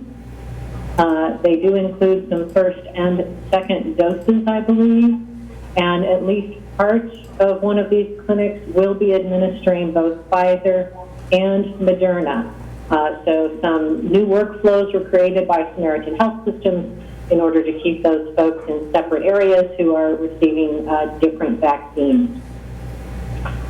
It looks like the Benton County vaccine survey was used to fill 721 first dose appointments and outbound calls from Samaritan's COVID vaccine call center, as well as the Benton County Emergency Operations Center, are being made to schedule eligible individuals that do not have email addresses on file. So that is one of the steps that we're taking together between the two, between our EOC and between the Samaritan Call Center, to try to protect the schedule for a while for those folks who would have more difficulty making an appointment due to perhaps less access or comfort with technology. And then the link is opened up to others in the eligible category who may have an easier time scheduling those appointments themselves. The event is open to Phase 1A individuals, of course, still Phase 1B educators, and Phase 1B age 70 and over. And we have found that our ADA parking and drop-off area on 26th Street has been very successful. We continue to make minor improvements there, including an ongoing golf cart pickup and drop-off service for folks who either do not wish to or would have difficulty walking the distance. And we have secured the Alumni Center, thanks to our partners at OSU, should we need it, as an alternative location in case of inclement weather that would make the research site more difficult. Even on our coldest day, a couple weeks ago, I believe, we actually were able to move people through for vaccination fairly quickly and had portable heaters in the observation area, which is where someone being vaccinated would spend the most amount of time, because the workflows have been so well designed and efficient that people are normally entering in and being vaccinated at the rate of 1 every 6 minutes. So the place that they spend the most time is in the observation area to make sure that they don't have any kind of an adverse reaction. 15 minutes for most people, 30 minutes for some, and because of portable heaters, nobody had to get too cold there. But one of the challenges is keeping the vaccinators warm, because they're sitting in that area all day, and for very relevant fire safety reasons, you can't move a heater too close to them. So it is a little more challenging to keep them. And so if we do have very cold days, we do have the ability to move into the Alumni Center, and I think workflows have all been developed for that. It would mean a little slower throughput, but a lot more comfort for people involved. And the Emergency Operations Center will be moving out of its current location to right across the street from where the mass vaccination clinics are occurring. They're moving into the LaSalle Stewart Center. And part of that is because of the necessary changes that are scheduled to take place where they currently reside at the Pfizer building. And so they'll be moving, I believe, by March 15th to the new location. And that's all the planning is in the works for that right now. We continue to work through ways to improve and reduce barriers for people who have difficulty accessing our surveys or ways to get an appointment, and we'll continue working on those improvements this week. And a written report, which you haven't received it yet, it should be on its way to you, reflects that our cumulative vaccinations administered by all partners, ranging from Good Samaritan and the research event to second doses that were successfully administered at the SamCare Express clinics to other smaller providers in the area, now total 16,484 doses administered in Benton County so far. So we'll continue to keep you up to date on that, and we look forward to having increased predictability and hopefully increased volume of vaccine so that we can implement our plans beyond the mass vaccination clinics to rural clinics, to mobile options, and to the variety of other providers in our community that would like to be vaccinated, either for their own patient population or just to help out for the general public. So that's what I have for you today.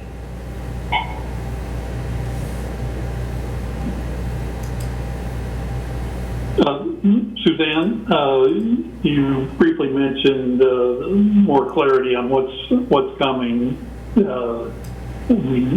this, and I know recently we've had weather delays, and so not a great system in the first place, and then putting that on top.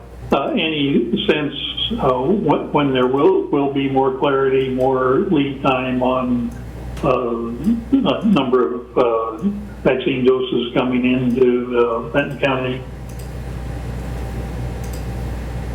Thank you, Commissioner Malone. The Oregon Health Authority was optimistically predicting that as soon as this week we would begin to have that level of predictability. I do think that the weather issues got in the way of that a bit.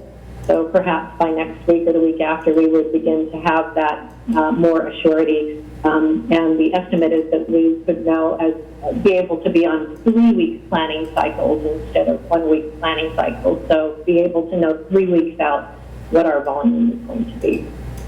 We've been getting a lot of questions about who we have remaining in our various priority categories to the best of our estimation, and what our capacity is to be able to administer more vaccine. And I think the fact that we not only have our mass vaccination partners, but a range of other smaller providers in the community that are eager to assist and be a part of this, it has me optimistic that we'll be able to reflect enough capacity to be able to take on whatever volume OHA and the manufacturers can possibly get to us. Suzanne,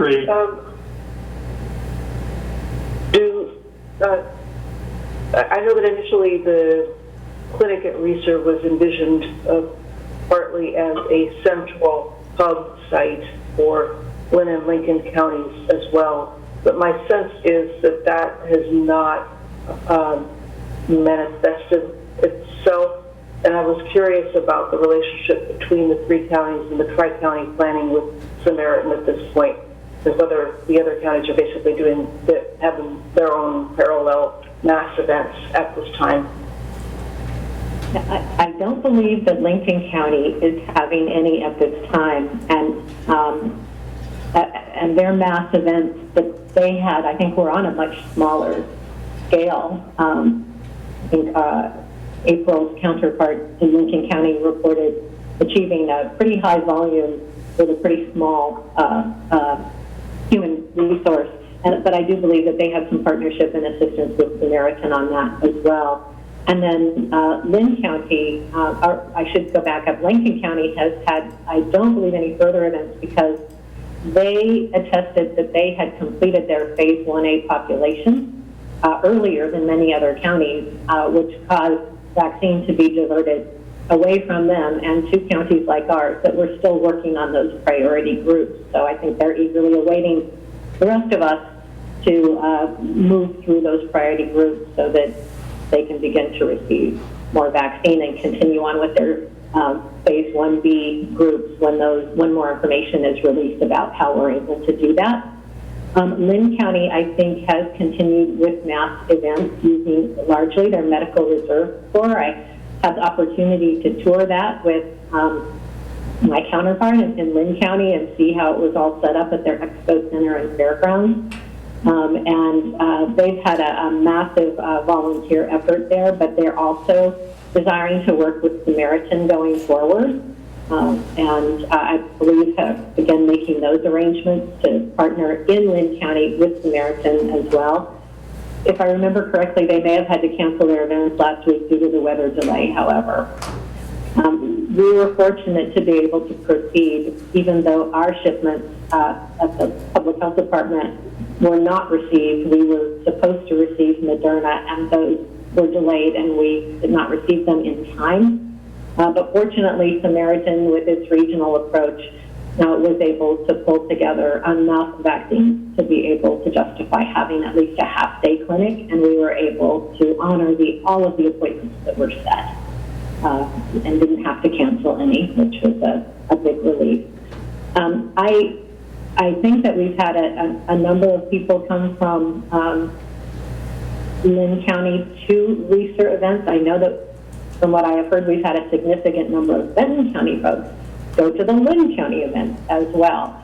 And some of that may just be the link became available and they got in there first before they could get into the other one. I don't have data to explain why some are going elsewhere, except that it does seem to be a bit of a timing issue. I don't know if what Samaritan is thinking going forward. One of the reasons why Benton works so well is because of the generous donation of the space by OSU, as well as a lot of manpower and equipment that they provide in setting up and cleaning up, tearing down after every event.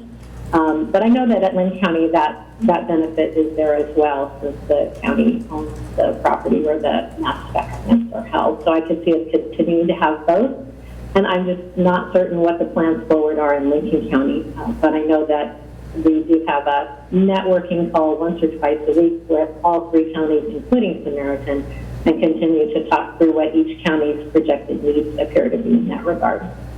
Samaritan has been really open to being as flexible as they can be, while they still try to get kind of the maximum return on the investment that they're making. It takes quite a bit for them to not only bring in their vaccinators, but all the information technology that is set up and taken away before and after every event is a bit costly from what I understand. Yes, it's a huge effort, and it's challenging. These partnerships sprang up instantly, and they, I'm sure, are real problematic. There are glitches that you all discover all the time.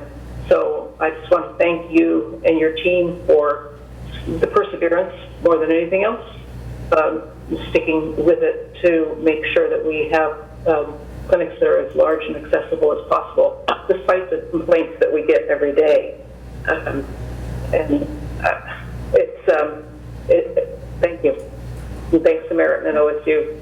Without the teamwork, it would be very difficult to achieve.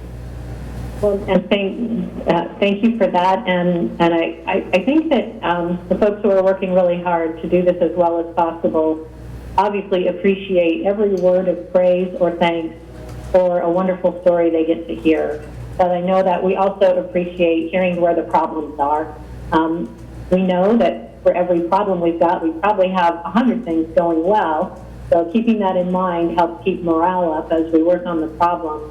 But when people do report the challenges they're having, it helps us identify if we have a trend and there really is a process or a system issue or just a human issue that we need to address. So we do appreciate that as well. Suzanne, I would like to just share something. I received a call from Ryan Noss this morning from the Corvallis School District, and he called for one purpose and one purpose only, and that was to share with me what a great job the health department is doing and what a great partner they've been for the school district. So I did forward that voicemail to you that I received about an hour ago, so I wanted to recognize you and your team for that. And, you know, it just goes to show what occurred last week with the partnership with Samaritan, as we certainly had a hiccup, if you will, with the weather, but it didn't totally take us down. We were able to work with Samaritan, shift resources, and still be able to provide a vaccination clinic. So that real-time pivot is probably more important than ever, and we can expect some more of those, I'm sure. Some more hiccups along the road, but I would also like to just acknowledge Commissioner Osro mentioned that the board does get contacted, as well as I do, frequently by email, and I just wanted to make sure that we had a process in place that you are comfortable with as it relates to how we're handling those complaints, because it can get very confusing. And so you know, our policy with the board is if the board receives a contact, then the board chair responds, and the board chair typically copies all of us on the screen. But I am a little bit concerned about, is follow-up happening with those individuals that are contacting the board and myself, and how are we tracking those, and how are we responding to those, or are we, from a health department EOC perspective?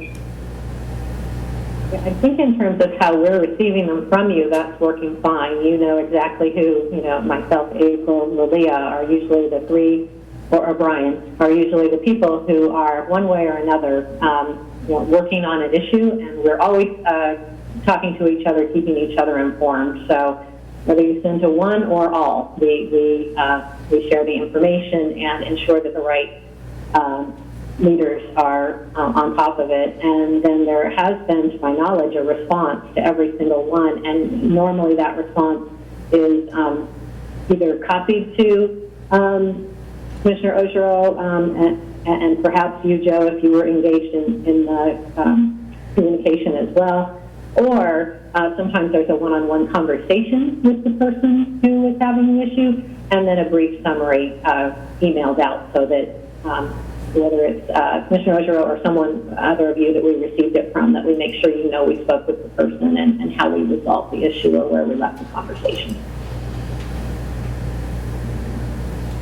I would ask, but I think it's important that the entire board see those responses, so I would encourage you and your staff to copy the board as well as myself on any of those contacts that are occurring with the folks that are calling in and or emailing, and most of them come through email. We will do that. Thank you. And when I send them and forward those to staff only, my goal is to minimize the flood of email in everyone's inboxes. So yes, that would be good for all to see the responses. But it can be overwhelming. Pat? Yeah, Susanna, I would second Zan's notion of really appreciating all your efforts. I'm in awe, especially the first event at Research, where you had a couple thousand people in 2 days, first time out for that setup, and the anecdotal reports that I got back were it went smoothly, and I don't understand how people can be that well organized, but it definitely pass the word along that we appreciate all the efforts and people out in the cold all day, and hopefully by middle of March this will be routine and we'll know number of vaccines that are coming in and just be able to take care of business without so much scrambling around and uncertainty. So, and springtime is coming.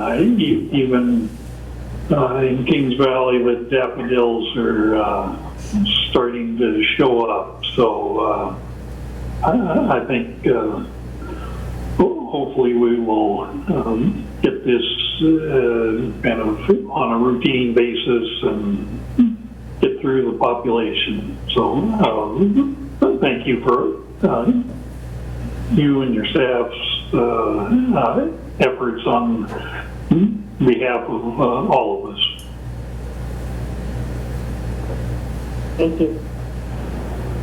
And I'll just quickly say thank you also, and I'll share one particularly touching thing that I heard from an individual who said that she slept through the night for the first time since the pandemic happened after getting her first dose. She's an immunocompromised individual, and she said her anxiety in the past year has just been through the roof, and just getting that first dose has been life-changing. So we are hearing good stories too, so thank you. So Commissioners, we'd like to move on to the conversation we had with Lane County, the University of Oregon, and Oregon State University. There was approximately 20 to 22 people on this particular call. It occurred yesterday, and it was hosted and facilitated by Lane County. And I'd like Suzanne to jump in and give her take and let you know what was discussed and what the action items are, and also what we see as maybe some of the pitfalls. So, Suzanne, why don't you go ahead and jump in again? Sure. Thank you. There's probably 15 to 20 people on the call total. Joe and his counterparts, April and myself, Dr. Thompson from Public Health, and their equivalents in Lane County as well. And then, of course, representatives from OSU and U of O. So everyone from administrators such as myself and Joe, and as well as the scientists and health officers and medical doctors who talk about the data and what they see in the metrics. I will not be able to answer all the questions that the scientists could, but just for a sense of what we discussed. I mean, obviously the commonality is we have universities in our area, and some of our case counts appear to be in the age group that would suggest that that the students are contributing to that higher case count. And I'm not sure about all the details of U of O and their testing protocols, but I know, and as you probably know, OSU has put in some rigorous protocols that and have continued to do so over many weeks and months, and actually do mandatory testing of all students who reside on campus in residence halls, and highly recommended weekly testing for all of the sororities and fraternities, and of course ongoing education and engagement of student leaders, even in those areas where they don't necessarily have authority to enforce, such as the sororities and fraternities. And then of course they have the OSU Trace program as well, and the Trace program adds a lot of asymptomatic individuals into the testing process, whereas most other people who are on campus or associated with the school would be tested usually only if they are symptomatic.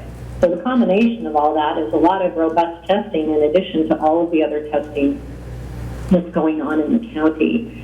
So clearly we're finding more cases, which everyone agrees is a good thing, because when we find the cases, it means we can be sure people are aware and they can isolate and they can quarantine appropriately and reduce or eliminate transmission to other people or other more vulnerable age groups in the community. The information that we have so far, at least for Benton County, would indicate that at this point in time, transmission is not occurring beyond that younger age group. So it doesn't appear that the case numbers are going up in the older population, which would suggest that the students are following the protocols that they're being asked to follow, that they are isolating, that they are quarantining when appropriate in order to reduce the transmission. So we discussed what we believe our current kind of state of being is with regard to the reality of our testing, our case counts, being in the extreme risk category, and how that is a particular challenge for obviously some of our businesses, and how we wonder, if there are other counties that are in a lower risk level, and if part of that is because they're doing much less testing, so they're not finding the cases. Something feels a bit askew about the way that metric is applied perhaps across the state. And we don't, no one on that call wants to see portions of a community pitted against other portions of a community, whether it's certain age groups against other age groups, or business against the college, or any of those things. Because we want to come together as a community and figure out how to do this well, and how to stay safe together, and how to support our local businesses at the same time. I think at the end of the meeting, what we agreed to is that we would begin a conversation or a dialogue with the Oregon Health Authority about how we might look at proceedings perhaps differently going forward with their approval, and also at the same time perhaps together talk about the possibility of beginning a dialogue with the governor's office as well. And our medical professionals and our scientists would work on pulling together data, as well as some proposals that would have a strong foundation in public health and safety, and yet may allow us to look at this a bit differently based on our testing rates. One of the ideas that we talked about only briefly, and probably need more information on, is some states do actually factor testing volume into the metric equation for where you fall within risk. And from what April has described, it is to incentivize more testing. So if you have a particular case rate, but you have a very high testing volume, perhaps your case rate would be adjusted down for that. If you have a particular case rate and your testing volume is very low, it's possible your case rate could be adjusted up. And I may not be describing that exactly accurately, but that's generally speaking how I interpreted what was described in our conversation. And so perhaps that would be a proposed type of adjustment to how metrics land us in certain risk levels that the Oregon Health Authority and the governor's office might be willing to consider or have that conversation with us. I think the other key point was to pursue this in partnership, and particularly not just counties, but OHA is our partner, governor's office is our partner. We would like to do this collaboratively as opposed to adversarially to the greatest extent possible. And that we're not just looking at some special solution that only applies to Benton County and Lane County, but what would be a way of looking at this that would really be a fair and sound application across the state. Did I capture that accurately, Joe?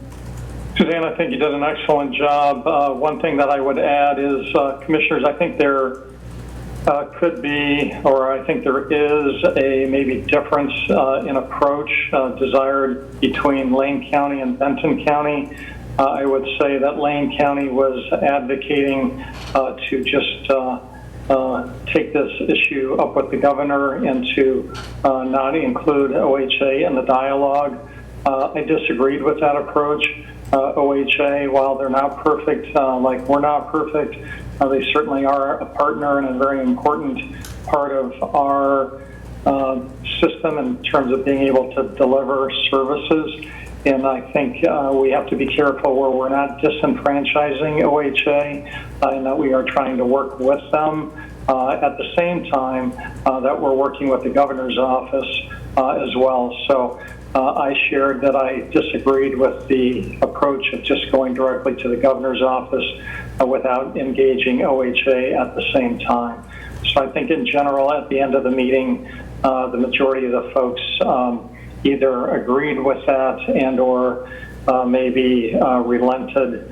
And so I do think we are going to continue to pursue a dual approach, one with our partners at OHA at the same time, where we're going to be taking ideas to the governor as well. And that's where the commissioners are frankly going to come in and will need to be engaging you at some point. Really the next steps out of yesterday's meeting was that the team was going to break up kind of into two subgroups, if you will, or members of the team. I asked Suzanne Hoffman to be our main point of contact on this with Lane County, and so she is a main point of contact for us, and she'll also be on the team that's exploring some ideas surrounding the testing volume and how we can incorporate or propose to incorporate that into the state metrics. There was also some talk, and I'm curious if the commissioners have heard any of this, that OHA was looking at revamping how our metrics are either viewed or looked at some point in April. That was news to me. I hadn't heard anything to that degree, and nor had Suzanne.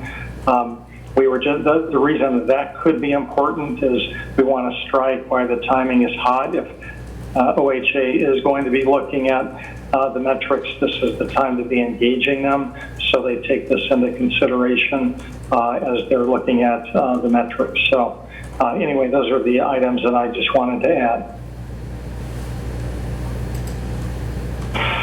Excellent. I think that this is a very hot topic, and I'm certainly hearing a lot about it from community members in all types of roles, and rural and urban. So I think I support this strategy. I think we need to work with OHA, and I'm very uncomfortable with solutions that just make one county or another county exceptional in some way. I think we need to be looking at this systematically and equitably. So I support that. Pat, you had a question? Yeah, just I guess more of a comment, but it seems like counties should be rewarded, or at least not punished, for doing a good job of testing. That's the testing has been a little bit de-emphasized with the vaccine rollout, but I think testing is a critical part of our approach, and appreciate OSU's efforts to do a good job. And I kind of have kept track of the county by county, and to me it just doesn't pass the smell test that Benton County is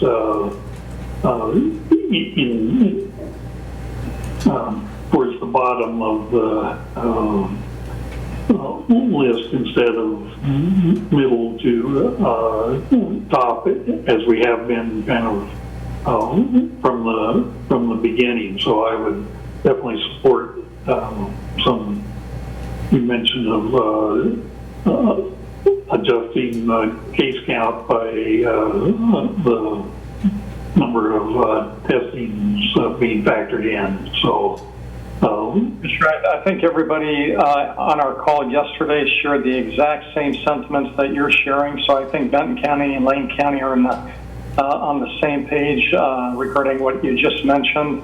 I would, however, offer another view as well, and April Holland is really good about reminding me of this, is as we look at potentially testing volume being a lens through which the metrics are looked at or looked through, that increased testing, which we all support and think is extremely beneficial, is also likely leading to a decreased positivity rate. So we have to be really careful. April's comment is, Joe, be careful what you're asking for, because we may be able to get the metric to be reduced as it relates to case counts if they take into consideration testing volume. But by virtue of doing that, we can possibly see the other metric, which is positivity rate, increase above the threshold of 5%. So we're going to have to look at that and keep that in mind, and I just wanted to make sure the board was aware of that possibility. Nancy. And I'll just say, in thinking about this, you can look at it from the side of, Benton County should be able to be open because other counties are, but these metrics are holding us back. The other way to look at it is we are doing a really great job. OSU is doing a really great job. Other counties do not have as much testing. Maybe they are opening when they should not be, or moving down in the risk categories when they should not be. So that's just I'm not necessarily going to put a judgment, it's not for me, one individual to decide, but I just think it's important to look at it from both sides. I agree with that. I think one of our challenges is it was even a little bit hypocritical, may not be the word, but as we were discussing this yesterday, the OHA metrics just came out. As you saw, I think I forwarded those to you yesterday afternoon, and it looks like Lane County was dropping from the extreme category into the high category as of the most recent metrics. And when you look at all of our surrounding counties that are contiguous to Benton County, if Lane County drops from high to extreme, or from extreme to high, which it looks like that's what's occurring, then virtually every county surrounding us will be in the high-risk category, as opposed to Benton County alone being in the extreme risk category still. So, so Lane County has definitely made inroads, and as you probably saw, according to our metrics too, we're making inroads, and they're heading in the right direction, and yet I am concerned about what the future still holds with additional surges and so on, as we've anticipated that may occur. So I think it's still the right thing to do to continue to work this issue. And so Suzanne will be on that team. There's also another team, I believe, Suzanne, that is kind of focusing on, what should be the story that we take to the governor's office. So there's really kind of a two-pronged approach, and Suzanne will keep us up to date. I think Suzanne's an excellent representative for us, and I've also asked her to, push to expedite the conversation because it is important for our local businesses. If we can make inroads in a positive way, we shouldn't let the grass grow under our feet, if you will. We need to continue to push this. I was going to ask about that. I know that Kate Borsha has been involved in some of these conversations with our local business owners to date, and it has served as a bit of a hub for many of the letters and comments that are moving forward and that are advancing through the regional solutions up to the governor's office. So I want to make sure that Suzanne, you and Kate are in good contact with that regard. Commissioner, I did meet with Kate yesterday morning prior to the meeting with Lane County, just to give her the opportunity to provide input to me, and so we did have a dialogue. I also talked with Mark Shepard last Friday, and he is willing and ready to support any actions that Benton County wants to take that would help hopefully reduce our risk level. And so know that the city stands there alongside of us to be a partner and to support us in any way that they can. Excellent. Thank you. I really appreciate this report on that meeting. So, Commissioners, if you're comfortable, we'll go ahead and move forward to the next topic, which is really a topic that I'll have Commissioner Ozero introduce because I think she's had some communication with a member of the public that shared that. But I did share that resolution that was proposed to the board by the member of the public with Suzanne, so she could see that before today's meeting. But anyway, I'm not trying to weigh in on that topic. I'm just trying to get clarity from the board if that was a direction you were wanting to head or not. And so, Commissioner Ozero, I will stand down. Okay. I am not having success in getting my email to open for me. But the message was from a fellow who is a resident of Poloma, but is very much in touch with his colleagues up in Yamhill and Polk County about, he has written in the past about anti-COVID measures being an infringement on civil rights. So I took a quick look at the proposed resolution to the Yamhill County Board, and it's not a direction personally that I'm very excited about, but I welcome input and discussion. And I'll see if I can open it here. Go ahead, Nancy. So I'll echo what you said, Zan, about it's not a direction that I probably feel comfortable moving in, but I do appreciate the input from our constituents, and I know that across Benton County we have, a variety of different opinions, and I always welcome hearing those. But at this time, the way that I interpret civil rights and the COVID measures, it doesn't seem to me, I don't interpret it as any civil rights are actually being violated. And the proposed resolution, there was some wording that just, I don't prefer. I mean, the word sacred was in there, referring to, the Constitution, and, sacred literally means affiliated with religion, and I'm a firm believer in separation of church and state. So maybe I'll just leave it at that. Mr. Malone? Yeah, I can't seem to find the email, but I'm going from memory. I'm definitely not interested in pursuing this. I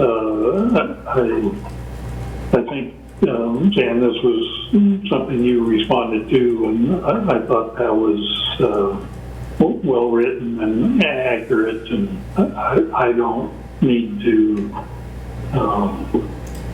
spend any more time on this. I do appreciate that somebody from Mossy Rock mayor, I didn't know Mossy Rock had a mayor. I actually know where that is. I don't think that that was an interesting list of towns scattered around, but if that was supposed to convince me that this was a good thing to sign on to, it didn't work. And Mossy Rock is a nice little community for those good Christmas trees. But, that's how you know about it. Yeah. Okay. Thank you for that. And I'm sorry, I'm a little bit hazed by the pain medication after my foot surgery, but I'm pretty sure I did forward a copy to all of you about the response that I sent to Mayor Sheets of Monroe. Monroe is obviously expressing concern about business closures as well, and they're so close to the Lane County boundary that with this new change, they also expect to see leakage of business down into Lane County, just as we are here with Lynn County across the river.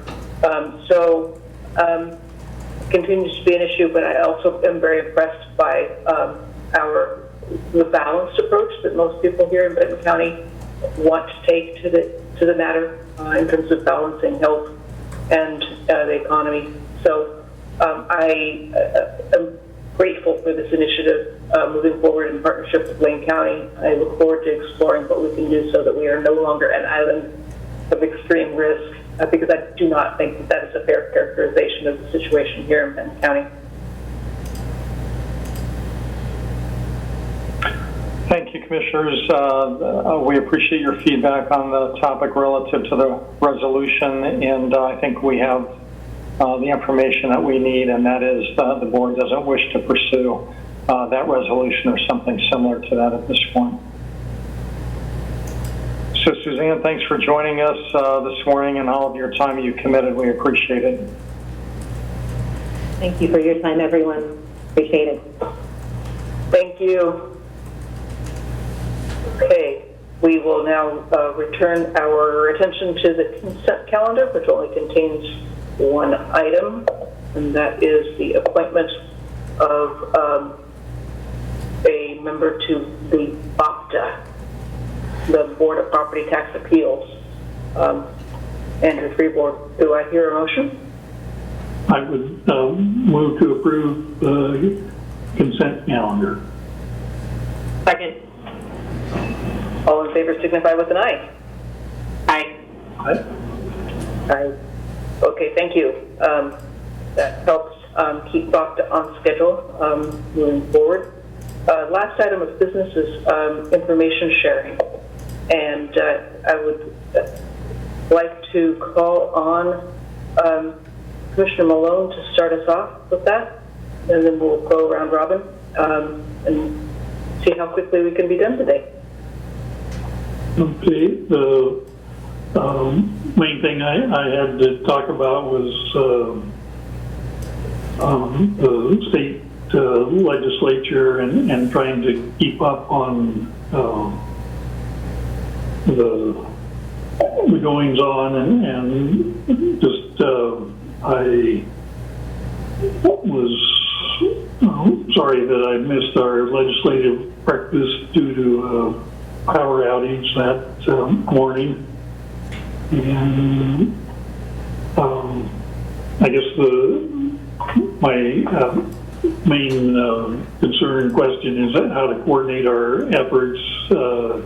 We see legislation that we support or legislation that we oppose, just how to, other than individually reaching out to our local representatives, just how to coordinate our approach. But especially in this session where personal contact is not nearly as available as it would be normally. I think that, and the other item to remember is that there has been a very high number of bills introduced in this session, and given that everything is going through remote hearings, it's a slow process, and the weather and power outages slowed that down even further. So it's, I think that as with most sessions, we're not going to really know what's moving forward and how fast until, for another month or so, and then things are going to start rolling really fast. In the past few years, we have taken formal stands as a board on bills that are of particular importance to us. I think that we can still do that and should. That it's important for us as a board to discuss what those might be and what the values are that we bring to those issues, because the specifics of any of this legislation will change day by day, week by week, moving forward. So perhaps we can devote some time to some of those top-level questions at a future meeting, goal setting or information sharing, or just so that we have a sense of what our top issues are. And I know, Pat, that this is related to the question you were asking about the Association of Oregon Counties and our lobbying representation there versus our top line issues for the county. So get some clarity on that as we move forward as well. Okay, I think that's probably the best solution moving forward is have this as maybe a regular part of our agenda, and then that could be very short.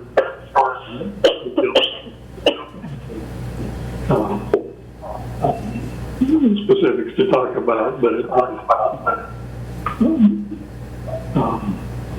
have that be on the agenda.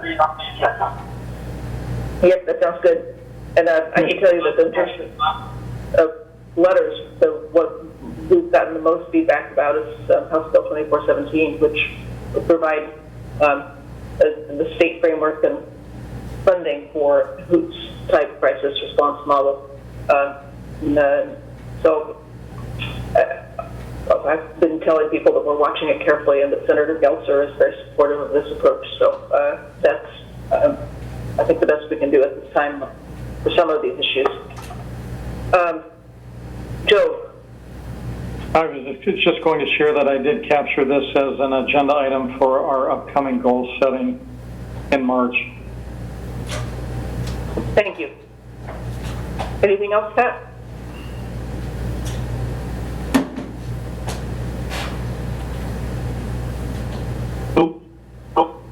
Nancy? I don't really have anything too burning. I'll just mention, Pat, since you missed the legislative breakfast, I did ask Sarah and Dan about the bridge district legislation or bill, and they neither one of them knew about it, had heard of it, or familiar with it. So it doesn't seem like it's too big and bad and looming, but it's definitely something to keep an eye on. Well, and I did contact Representative Evans' office a week and a half ago, and I better try again because I have not heard back. But I'll try email this time and then see if that gets through. But I think it just reinforces my point of that this is an unusual session, and information exchange is more challenging than in normal sessions. Okay. Nancy, anything else to report on other meetings, contacts, and things you've learned over the last couple weeks? Not really, just been getting through my one-on-one department meetings and stuff. And yeah, nothing super interesting. Okay. I mean, within context, obviously it's super interesting to me, obviously. Good catch, Commissioner, good catch. Okay. Yeah, well, I have been, again, I think mostly responding and listening to concerns of the community with respect to our extreme risk level, and trying to balance that out with public health issues. That worked with Kate Portia and our local restaurateur, the owner of Cascade Barbecue, who's been concerned about this and has put together a sign-on letter that has been shared with Sarah Means and up to the governor's office in that direction, and with our public health staff as well.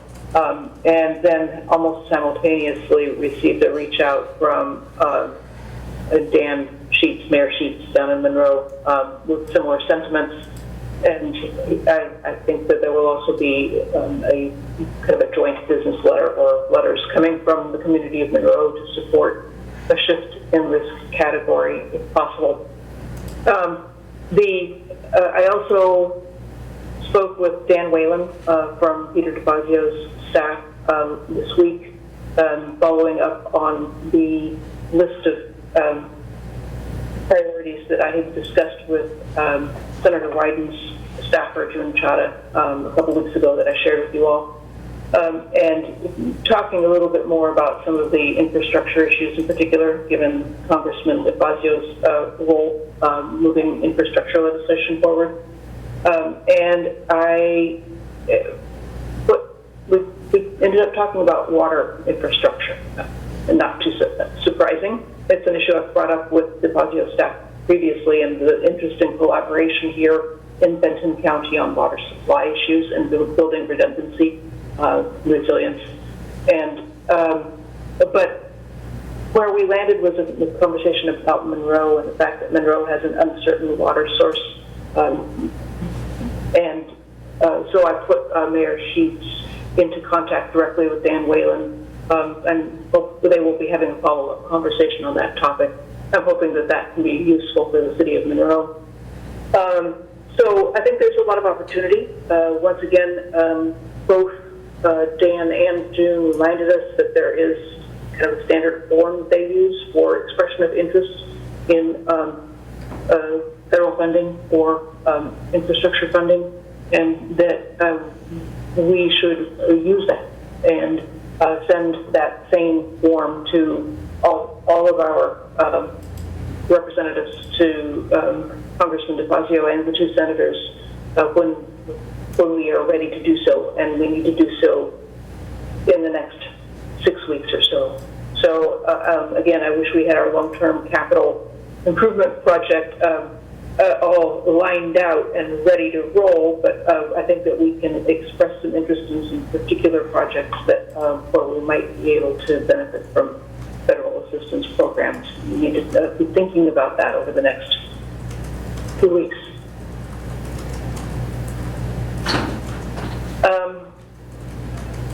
So I think that is it from my perspective. I haven't been getting out and about much. The only thing I would say. Oh, go ahead.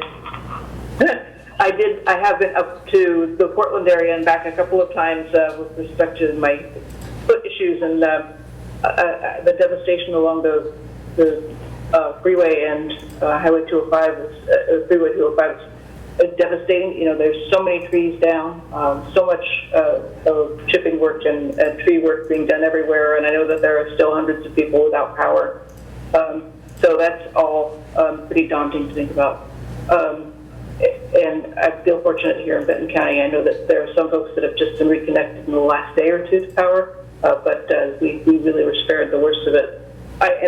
That does remind me of one more point. I have also been on the phone with Eric Thompson of Thompson Timber and have an appointment to speak to him and to a couple of folks from Starker Forest next week.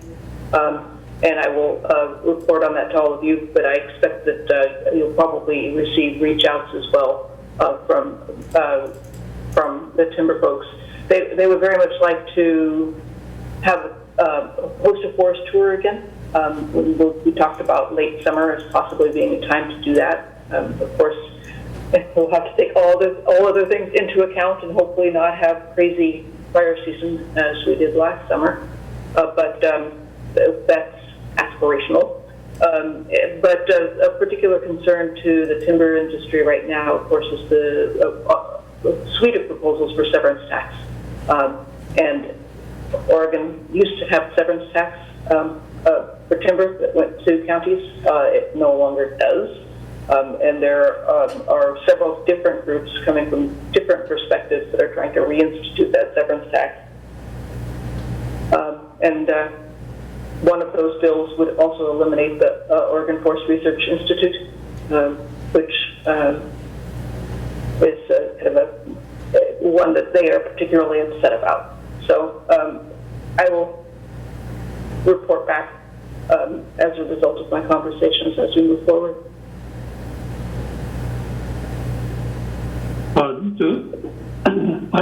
I also talked with Eric Thompson in the past, and I know he's concerned about some of these bills, and the Oregon Forest Institute, OFRI. My understanding is that that's paid by the producers to fund basically educational efforts, and to me that I'm not sure what the point of that is. It almost seems like punishment, but no, you can't tax yourself for this organization. I've got a number of their publications. They tend to be well done, and if I'm correct, that the funding or the bulk of the funding comes from producers taxing themselves. That seems like a real overreach, and almost we want to punish these folks. And so I don't think it will go anywhere.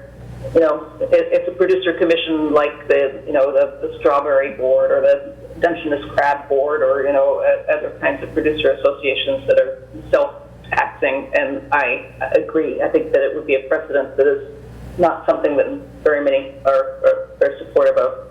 Although on the other hand, I can understand when you have an industry that is somewhat controversial, the other side would love to have the ability to tax too, but we don't tax, carbon sequestration in order to talk about preserving old growth forests. So it's an interesting dilemma there, but I don't think that that's going to go anywhere. And I guess my last comment would just be reinforcing Benton County seeming to be stuck in the extreme category, and hoping that we could keep doing a good job and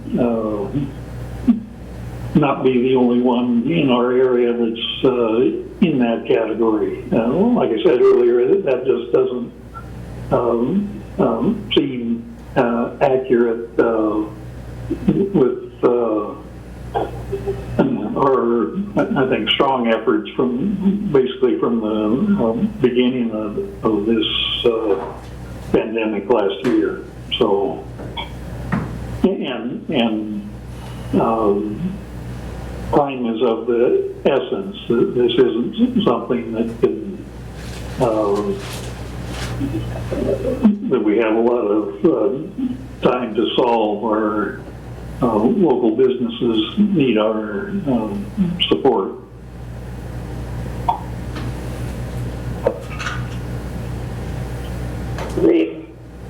Is there, Joe, do you have updates for us as well?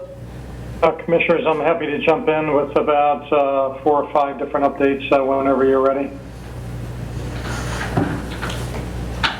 Okay, so let's see. We were hoping to have an update for you on the 2 letters of intent that were advanced to property owners 2 weeks ago, almost exactly 2 weeks ago.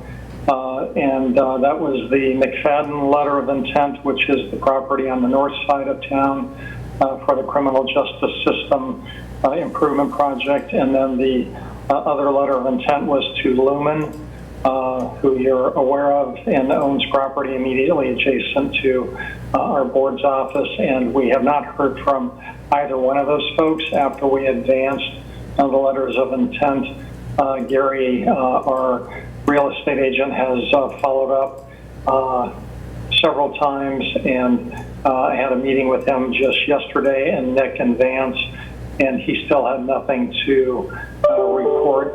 So it's only been 2 weeks, but we would like to at least get some feedback, even if that feedback is an acknowledgement that we have received it and are considering it. We've received that feedback from Lumen, that they have received it.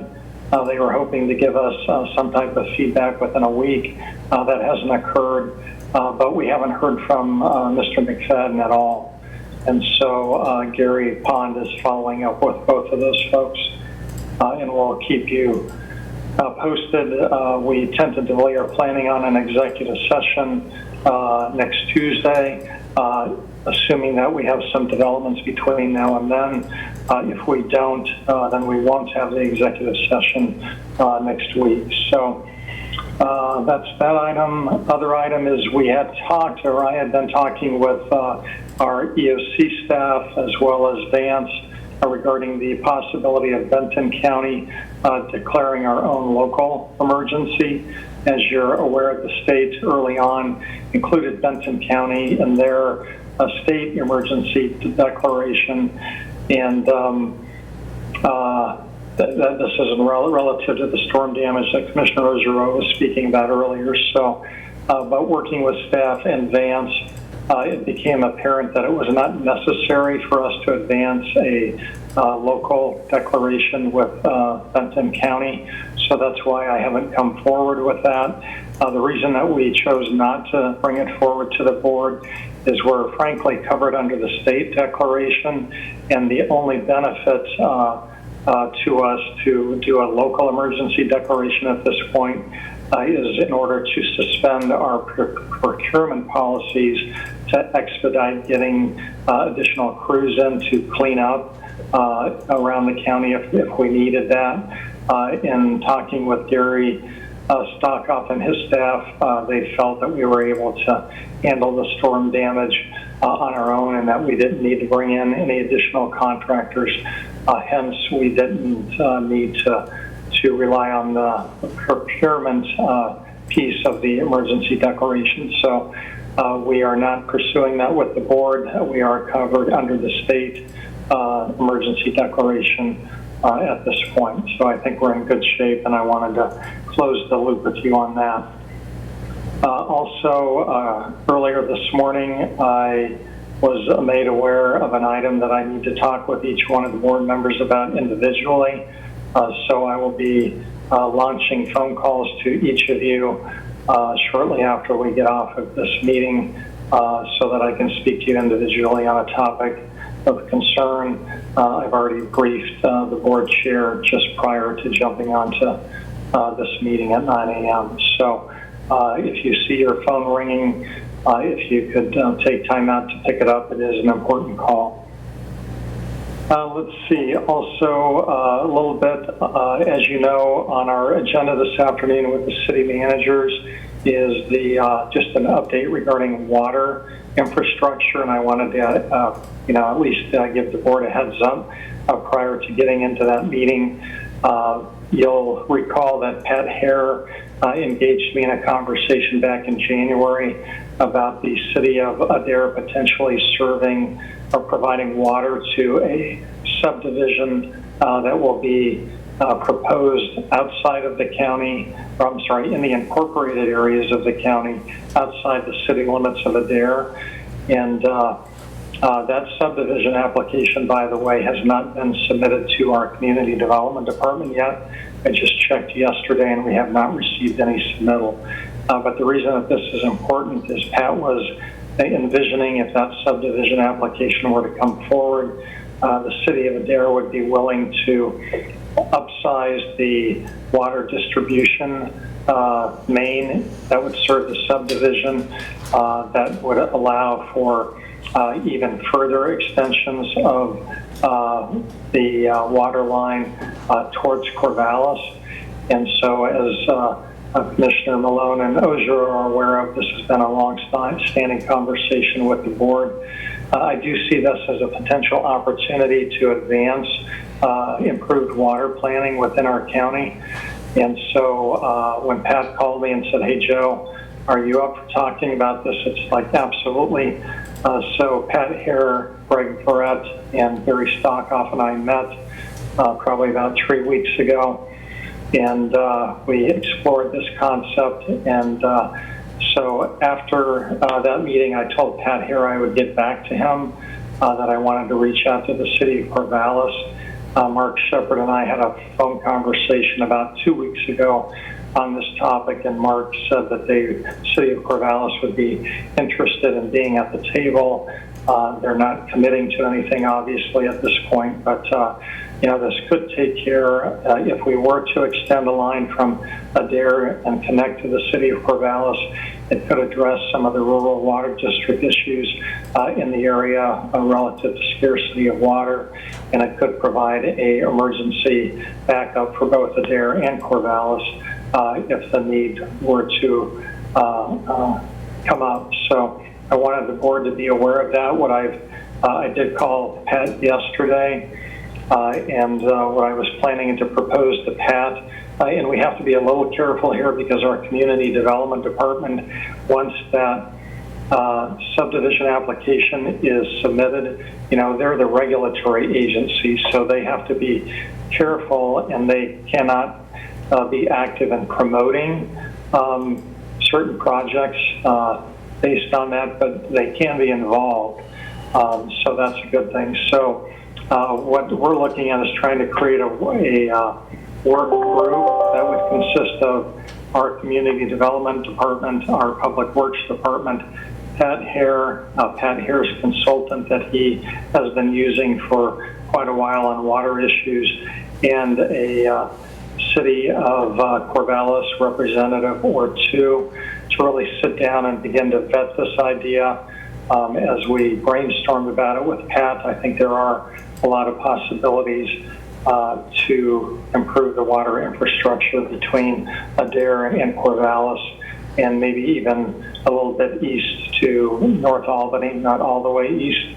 So I wanted the board to be aware that that's what we're proposing, is to put together a work group. I'm really looking for a project manager. Ideally that project manager would be Greg Barrett, but he's not in a position to take it on at this point. So we may look at a co-project management philosophy, if you will, between community development and our public works staff. So I've got a couple of staff members in mind that may be able to take this on. If Greg Barrett transitions at some future date into the new role that we've talked to you about, it would be a perfect place for this type of project in terms of what he could oversee. But he is just spread way too thin now in the director role to be able to take this on. So I do think that there is some headway that we can make on the water topic. Once again, I'm trying to pull the respective organizations together and see what we can do. So stay tuned for more information on that topic. Also, as it relates to water, and let me take a quick drink.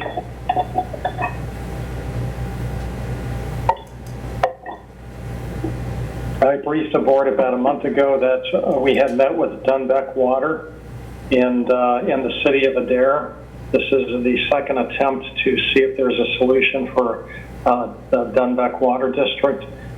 We held a meeting about 3 weeks ago with those representatives from Dunbeck, the city of Albany, and Benton County. That meeting went exceptionally well. The city of Albany is possibly interested in taking on the Dunbeck Water District as part of the North Albany Water Service or County Service District.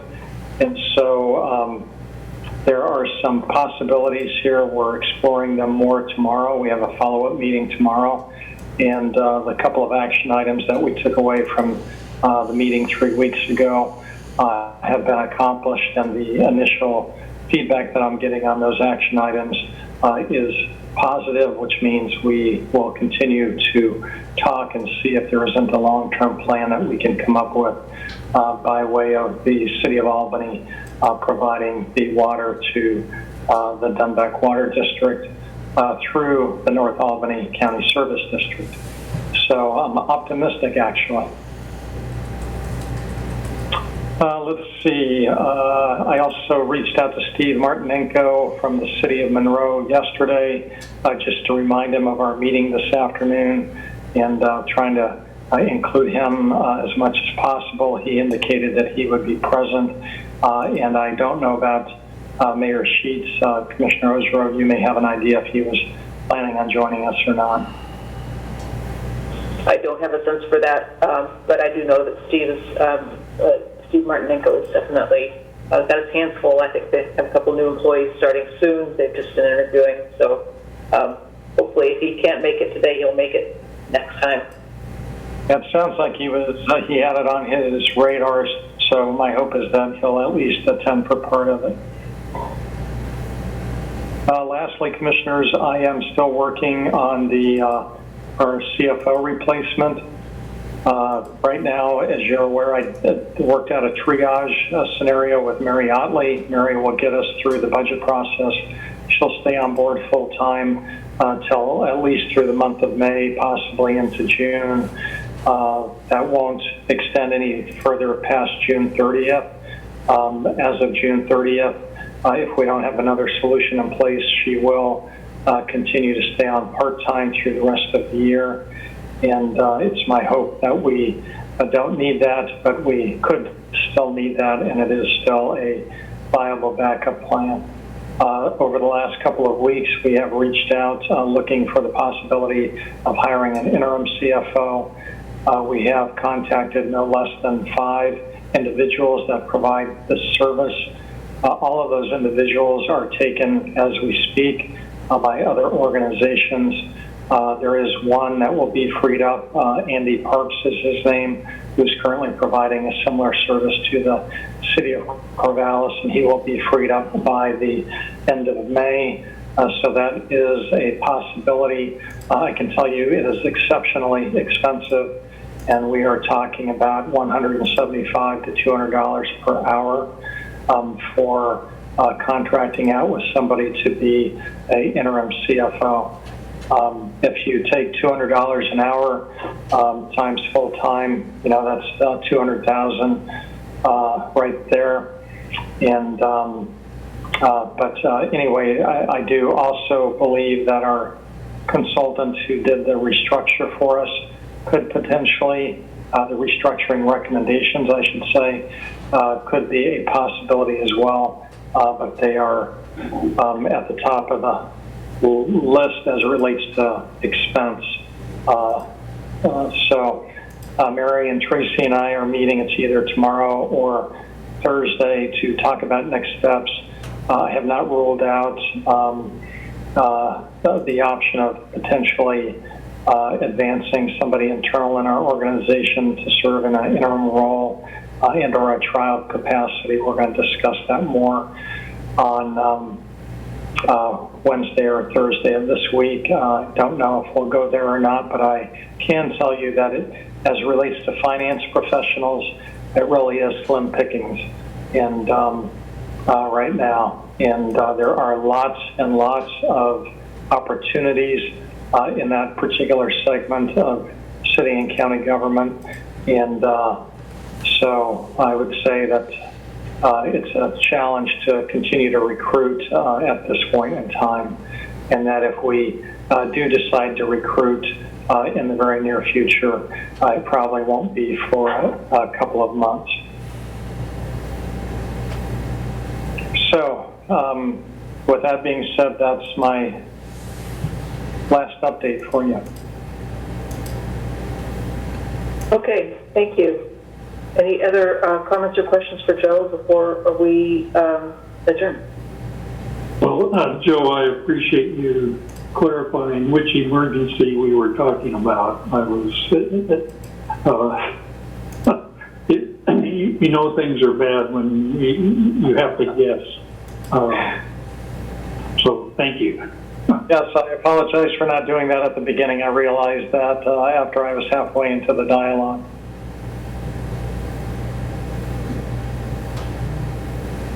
Okay. Well, thank you all for a productive meeting.